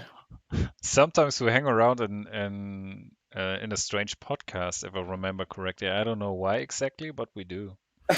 Our purpose for that has long since been lost to the ages. Because we were asked to join them. That is true. And then they immediately left us and said, "Oh, by the way, this is yours now." Yeah. They just so it was less of a dropped the microphone. Yep. It's your child now. Yeah. And ran. Klong. Yeah, which I miss Blake and Christian. They were very great people for the community. And they were. They did a very good job with the podcast before we ruined it. That is accurate. Very accurate. Yeah, so all the professionality went away. Almost instantly. Instantly. Ryan, you're too young for that song. 1999 release. At least Brian is. It was in fact. It was at least actually when I was 3. So RG his math was good there. Well, I might have been 2 depending on when it. 1999, and you were 3 years old. Or 2, depending on when it. My birthday's in June, so it's about a 50% chance that it was before. Oh, so that song is actually 1998. It was released on October 7th, 1998 in Italy. Yeah. Ooh, Italy. It became successful in 1999, but its original release date was 1998. And has become one of the greatest meme songs. Yeah, one of the greatest meme songs of all time, actually. Oh yeah, by the way, there's a game going on. Yeah.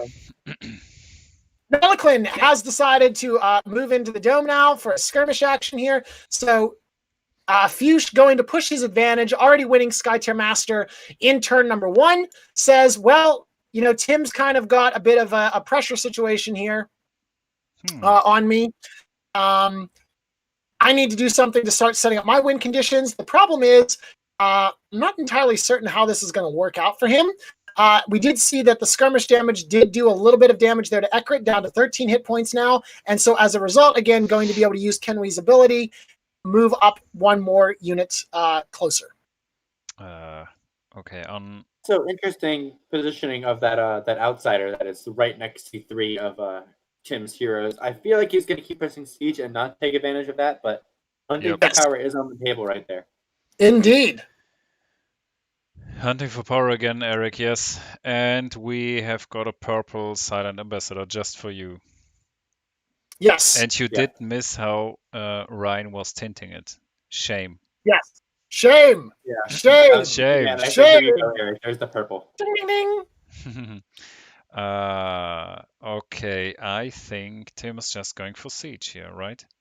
And Possibly. Fush needs to defend this. And I Yes. don't know why you go with an Meliklin inside the dome. Oh, Tim's actually going to skirmish against the Silent Ambassador. Interesting. Okay. Well, which is weird now because the he Silent does get- Ambassador he- gets to retaliate. He does get to predict, though. He does, and he's putting the card back on top, which means he's going to flip this for a +1. Okay. Mm-hmm. Fair.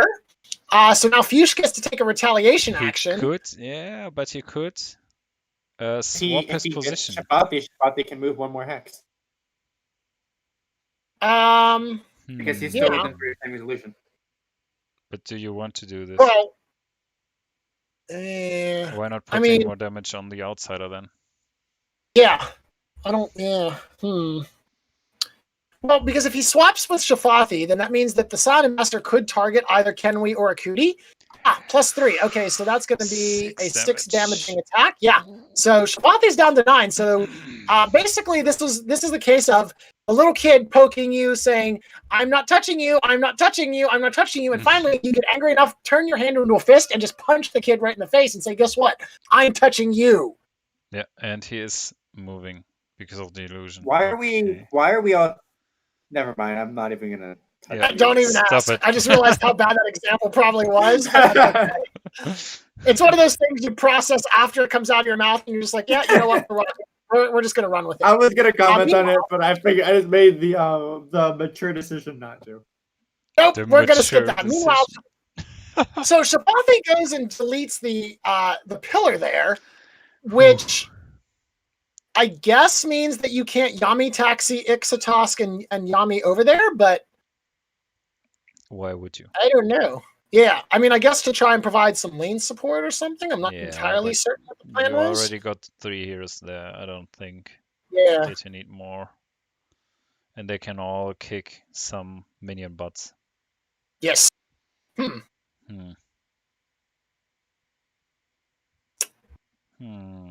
A lead from Interesting. hand was the last action, right? From Shafati. Indeed. Okay. Indeed. Skirmish attack, skirmish against the outsider, attack the pillar, and then a lead from the hand was Shafathi's activation. All right, so 1 hero down for each player there. So now it is Fuchs's turn. Of course, Fuchs still has quite a few options here. We can go with Yami. We can go with Miyuki, potentially to neutralize some damage maybe from Kenwi. Mm-hmm. You can activate Yami just because it's Yami and she can do things that Yami does. Yeah, I mean, you can kill 2 minions just with her without using the issue taxi. Correct. So the problem is, though, attack.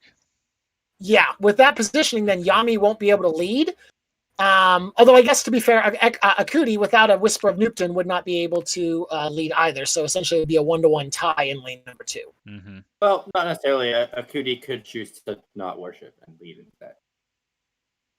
That's fair. That is a good point. You could skirmish, you could attack. and then worship. That is a good point. Or move. All right. You don't want to be on the edge. Well, you can't move because of Ishitask. Oh, right. Yeah. Yep. Yeah. Activate Ishitask last so that Akudi is going to be slowed. All right. Miyuki is joining the melee party here. Now, interestingly enough, does Miyuki worship on the Silent Ambassador so that if Tim wins it, the positioning will... Oh, no, we're just going to pop the flux. On Miyuki's turn, though? Okay. Soul Scream. Okay, this makes sense. Okay. So the Soul Scream is going to hit the Outsider and a minion, or Shafathi and a minion. If it hits the Outsider, it also hits Accurate Illusion. It also hits Accurate Illusion. That's very true. Okay, so it's probably going to go with that orientation. Nope, and you were wrong. So we're going to kill Shafathi. Wait, he's not getting the minion? Or did he just not ping the last one? Okay, so that's going to be 6 damage. That puts Shafathi into kill range there. Bye-bye, minion. Okay, he did get the minion. Yeah, he just didn't ping the last hex. Okay, so Shafathi actually just dies here now with without flipping anything that's like a +0 from an attack action. Shafathi is just dead. Minion comes back turn 3. Yep, the minion does come back turn 3. That's the title of the episode. The minion comes back.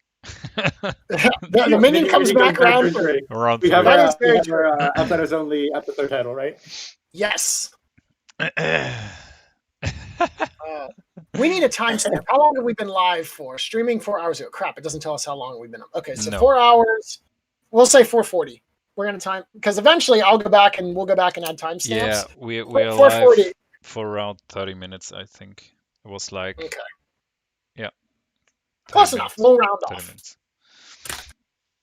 We round in this game. Always up. Redirect. Ooh. All right, so redirect will block the attack. Okay, so yeah. Oh, actually, this is brilliant here. Redirect the attack onto the Outsider, and then the Outsider gets to whack Miyuki. Oh, yes. Okay, so that attack would not have killed Shafathi. It was a +0. Would have brought him to 1 HP, though, so potentially could have been followed up easily during with a Yami worship or something of that nature. But now the Outsider will get to take a retaliatory swipe here as it drops to 16 hit points. If Tim so chooses. Tim may just, we're pinging Miyuki, so Miyuki's going to get hit there with, but a -1 on the flip. Oh, come on. Oh, feels bad, man. Although, better to see the -1 on the retaliation strike than on the Akudi Illusion retribution passive. That is very true. So, question. Answer. Yes. How many 3-mana green cards are there? You mean in total? Yeah. Sinkhole, Rampant Hatred, and Mudflood. Yeah, only 3. They probably should be some more of those, wouldn't you think? Yeah, I think so. Wow! What a great segue, Ryan. Could you possibly be talking about a spoiler? I don't know. Do you think it's already time for a spoiler? Please, chat, let us know if it's time for a spoiler right now. I think it's just gotta drop a little bit of hints here and there, you know? Tense. I mean, the game is going on, and I didn't want to put everything over the game. I was thinking about maybe. Come on, jeez. I was just dropping a little. I was just peppering it a little bit. Yeah, but where's the salt?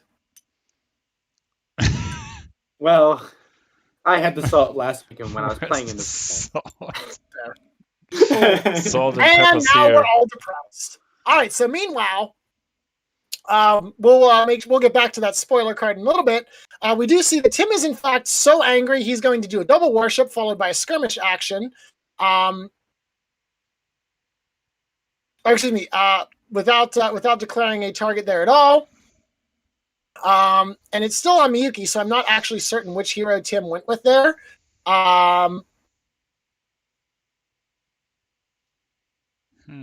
Looks like Ekrit. Yeah, Ekrit is moved. Ekrit. Yeah. On Tim's side, Ekrit has been activated. Yeah.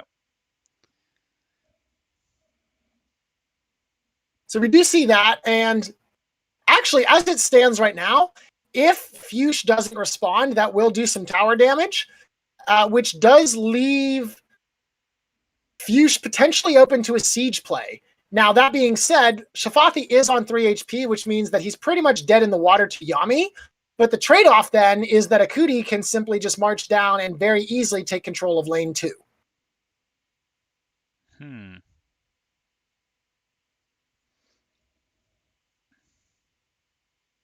Okay. So if we have to wait another 5 seconds, then I just put the spoiler cut in. Yep. All right, let's go. 1, 2, 3, 4, 4, 5. Zaraghul, this card's all yours. Time. Woo! Card spoilers. Go for it, Zaraghul. This is your domain. Yeah, it should be on screen. I hope so, at least. I have the stream open on delay, so I'll let you know. Yeah, it's like if 15 seconds after. So you might see the following card. I just put it aside. This is yours. It's up. It's up. Give me a second. Okay. Okay, it's up. So it's a green card. 3 mana, finally. +1 modifier. It's a reaction card called Topple. Additional cost, remove a pillar on the battlefield. An enemy hero adjacent to the removed pillar is pushed 1 hex away from that pillar. Apply slow to that hero. Yeah, and we see Sakoshi toppling through some nice landscape, breaking apart. So yeah, what do you guys think about the card? I think you need to move it over so that people can watch Yami assassinating Shafathi. Yes, as we did see Yami. I'll get right back to that to answer your question in a second. But while that was going on, Yami did declare a move action, a worship action, flipped a +1. So Shafathi is currently down to 1 HP, which means that an attack action will finish the job here. But to answer your question, I think it's an interesting card. I do like the fact that there's an additional cost to it, which means that you can Nightmares Incarnate a pillar and stop this card from going off, essentially. Oh, Yami's actually not going to kill. You pay the cost when you play the card, so once you... Oh, that's right, that's right, yeah. Yep. But nice try. That is correct. Also, Yami decided to lead instead of killing Shafathi. From the deck, more importantly. Interesting. Which is interesting because Ishitosk, I don't think, can get over and kill Shafathi. Interesting. Okay. I mean, the good thing... unless Nellican has like a Dreams of Talat or something. Okay. Then Ishitosk could worship over there. Indeed. All right. Well, in the meantime, Kenwi is going to pop up. So Kenwi leading from the deck, making it seem very likely here that poor Shafathi is about to get clawed to death by a subterranean animatronic digger. And finishing off the last minion there. So at this stage, even if Shafathi dies, depending on how the flips go, it could still be the case that this game is over by siege. Yeah, potentially. Wow. So Eric said sinkhole number 4 through 6. Pretty much. It's only sinkhole 4 through 6 in decks that are running pillars. So if you're running like a mono blue deck, it doesn't really do much because you need the pillar. So clearly that's where you put it on sinkhole, where it isn't like completely overpowered. Yeah. But it does have that +1, which is good. Yes. And it also doesn't trap heroes in a location for a whole activation. Correct. So it doesn't it's not an Ashvita ultimate on top of it. That would be awful. Oh. Yeah. Yeah, could you imagine a card that like just could get rid of an entire activation while also moving heroes around at speed? I remember one. Oh, all right. So, wait a minute. How did Ishitosk get all the way over there? Maybe with a move and a skirmish. Yeah, move, skirmish, yeah, and then he's going to play Call the Pack. from where he was, he shouldn't have been able to get there. 1, 2, 3. Oh no, never mind. I lied. I miscounted. I've been miscounting this entire time. Okay. Yeah, counting is not always easy. It's very true. That being said, Akuti now is free. She can now freely move. Yeah, and so Akuti is going to move. I think you attack and lead here. I think the math is better. Oh, okay. Or you just play presence. You just play presence, and now the math is definitely better. Yeah. Yeah. Well, you're definitely getting 1 tower damage on that side. After this turn, you can just move. This game might just be over. Like, this game might just be over. Yeah. Depending on how those leads from the deck go, this game might just be over. It's possible, yeah, because that's 3-3 over there. Okay. Dead minion. If Nelliklin hadn't moved into the dome. Oh, and Kenway's gonna play Nightmares Incarnate. Okay. Oh, that's huge. That's huge. If Nelliklin hadn't moved into the dome, as you were talking about at the beginning of the turn. Yep. Uh-oh. Yami's going to play Migraine. Okay, so Shafathi's just going to outright die here. Unless there is a redirect? Is there a redirect? Shafathi could redirect the Migraine onto the outsider. Yami is within range.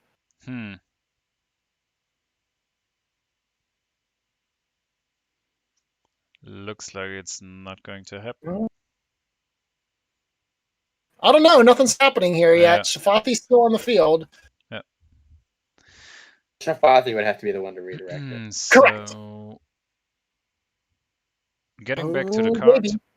The good thing. Yeah, the good thing is it has a +1 modifier, so I can just through the modifier see more play in the card, and it's not OP as it only pushes 1 enemy hero away, and for 1 hex, okay, that hero gets slowed, but that's not too much, I think. Yeah, I mean, but the range on it is really cool because you don't have to have line of sight of the hero. You can move any pillar and just move them away from that pillar. Yes. And if you have something like Dreams of Telot or something from a hero that is kind of in the area, then you can essentially do something like that and surprise push somebody from pretty much anywhere. Absolutely. Indeed, and that's one of the important things is that card has basically global range. Obviously, again, restricted by the fact you need to do it next to a pillar or have a pillar in order to use it. But the keyword target is not found anywhere in there. So we do see that Shafathi has actually decided to die. Tim has let him go. Oh no! I don't think it's enough. That's still game. Shitoski and Yami both led with 1s.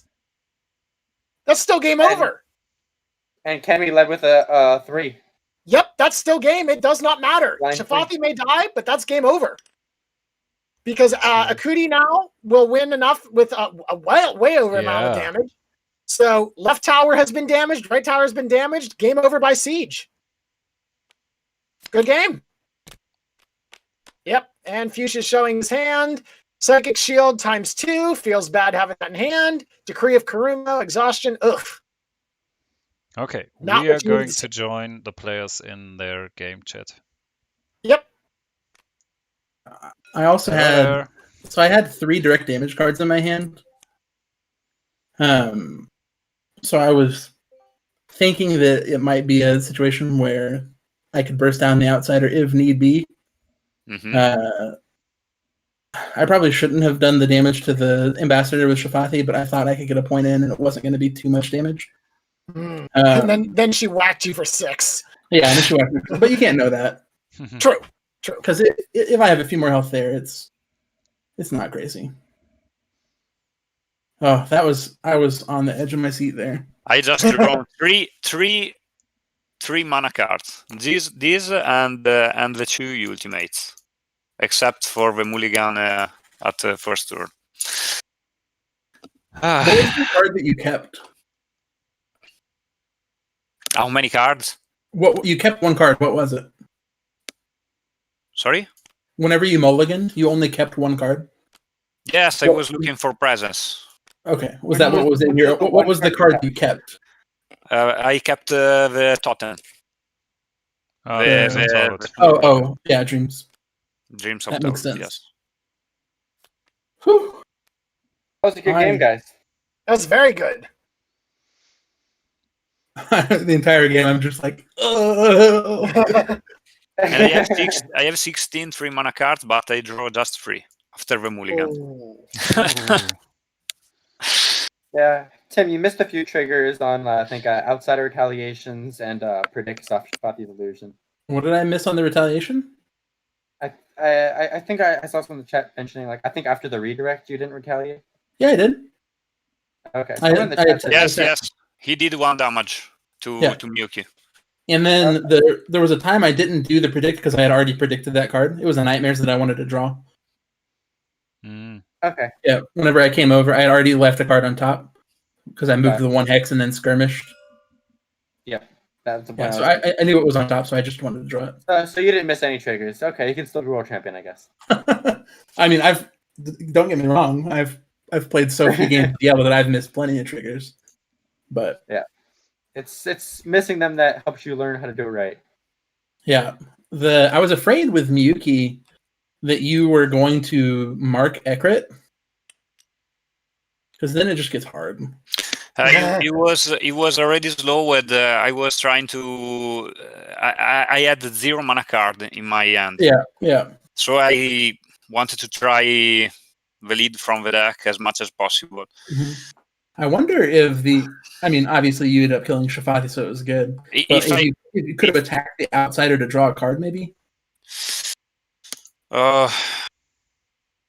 Yes, but I know you had something in your hand. I had to kill Shafati because you had 3 hero here on lane 1. Yeah. That's fair. So I know the attack was missing for a direct or something else. Yeah, and I knew that I had to kill that pillar as well. I was hoping just for a 3 in 2 leads. Then this one went back here, and then I can focus on the Skater Master and don't lose the Nexus next turn with 1 more hero than you. Yeah. But I probably should have used the presence with Kinui. Yes, you should have used the presence here. I think yes.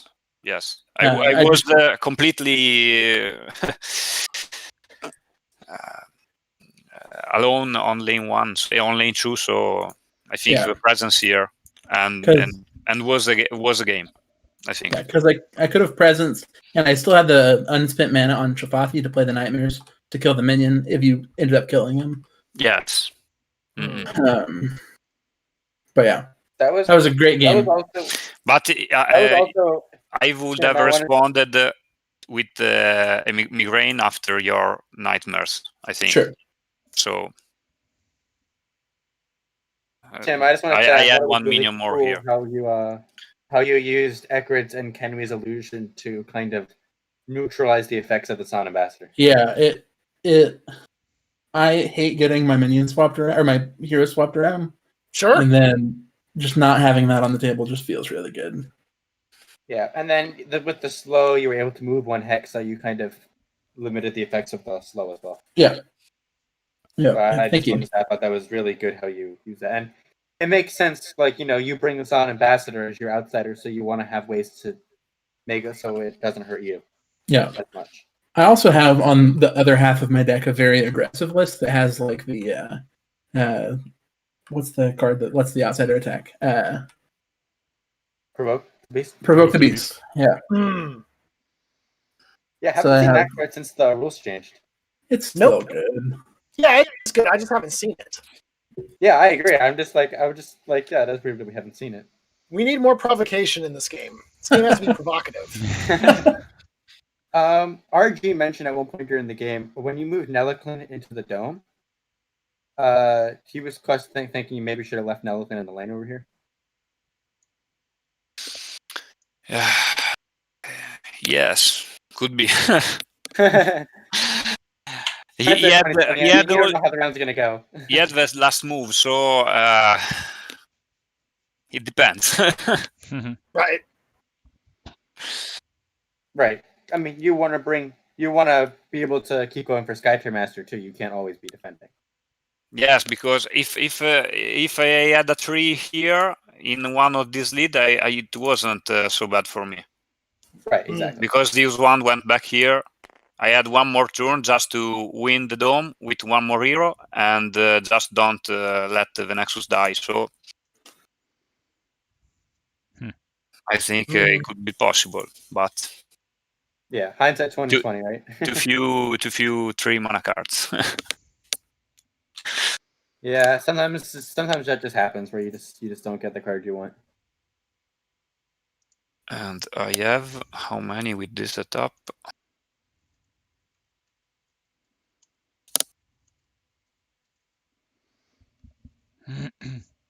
I have no idea what. Okay, I guess so. We during the game we spoiled the card. I guess do you want to tell the players what the card was and hear their opinions on it? Yeah, I can put it on screen if you guys maybe jump into the YouTube. I mean, we can also talk about it, and they can listen to us too if they want to see it. Yeah. Actually, well, while you guys talk, I'll actually just download it and I'll send it to them. Okay, that's I'll just easy. check your guys' DM. Yeah, but still, I'm putting it on you know, screen again for the viewers. Yeah, and as RG mentioned earlier, it wouldn't. It's very important that if I'm going to do a migraine, that I do it right. So I do have something small prepared, but I didn't want to do a full migraine because I feel like it wouldn't. I want to. It's really good, but I do have one card, and I'm gonna let you guys all try and guess it. We'll see who can get it first. I'm not gonna tell you what color it is or anything, so have some fun with it. It's Japanese, and the word Shocking. is. The word is what? The word is Nizatsu Jikan. Nizatsu Jikan. Nightmares Incarnate. No. Burning Rage. No. No before me. No. Shillavy. No, but that would be good. Not so fast. No. Would you like to know the color? Yes. It does not have a color. Oh. Scatter Discharge.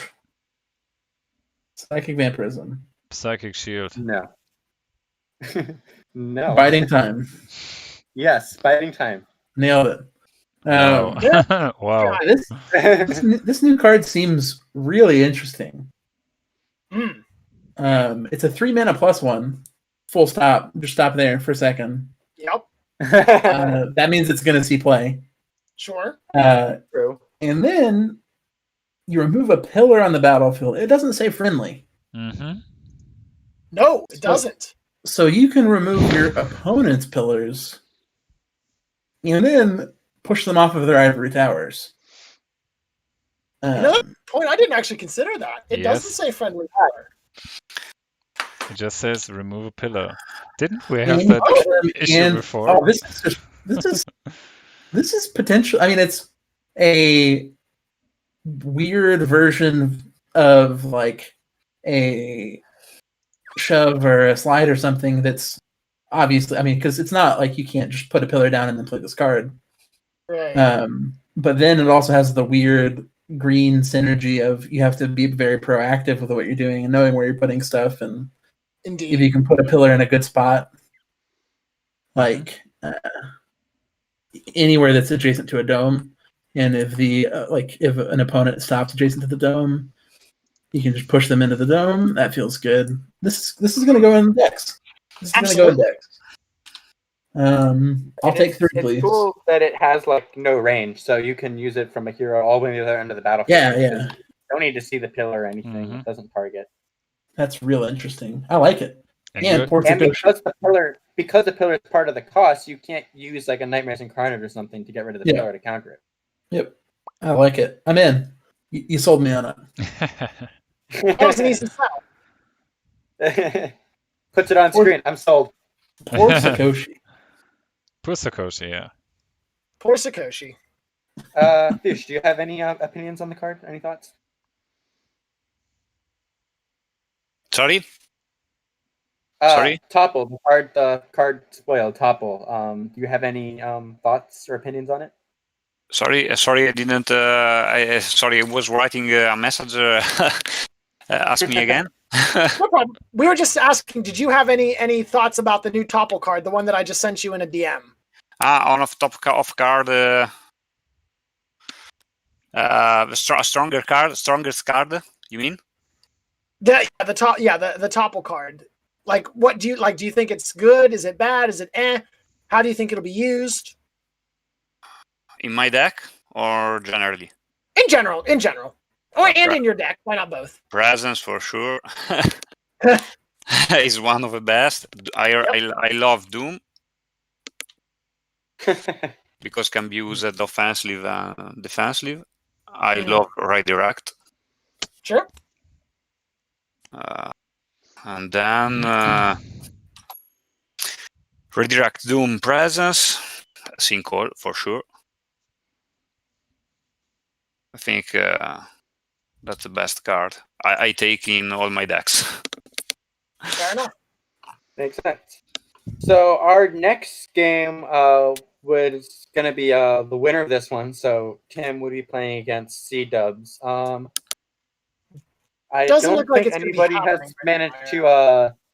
No one's really been able to get in touch with him. Not really sure where he is. So I think we're just gonna go stop the stream here, and if he shows up later, we will bring you that semifinal game later today. If not, we will make sure to let everyone know in the Discord when that will be happening and try to bring that to you live. Yep. Okay. Thank you for joining us, though. It has been a blast, these 3 games. Thanks for playing, guys. Thank you, everyone, for watching for however long people watched, whether it was the whole thing or just the last 2 minutes. And congratulations on the win, Tim. And good job, both of you guys. Both played very well. Thank you, guys. See you next game. Yeah, see ya. So I'm going to bed because now it's late here. Have a good night then. Have a good night. Thank you very much. And the viewers can still hang around a bit and chat at the end. So have a good evening, and we'll let you know as soon as possible when the next semifinals is going to happen. Thanks for. Feel free to talk about Topple in the Discord. Yeah, we can talk about that as well. So yeah, thanks for commentating, casting. Thanks, Tim. Congratulations, and yeah, have fun on the next game. Thanks, I appreciate it. Have a good one, guys. And tomorrow we will have the next episode of Sky Terror Sunday, King of the Dome. We'll have Pythoner challenging the three-time winner, three-time winner, the King Giacomo, who we can continue to blame. He is on fire! He is. So we'll see if Pythoner can finally end his reign, or if his reign will continue for at least another week. And there will be a new card spoiled in tomorrow's game as well. Party cards! Okay, see you soon. Bye-bye. Have a good night, everyone. Take care. See ya.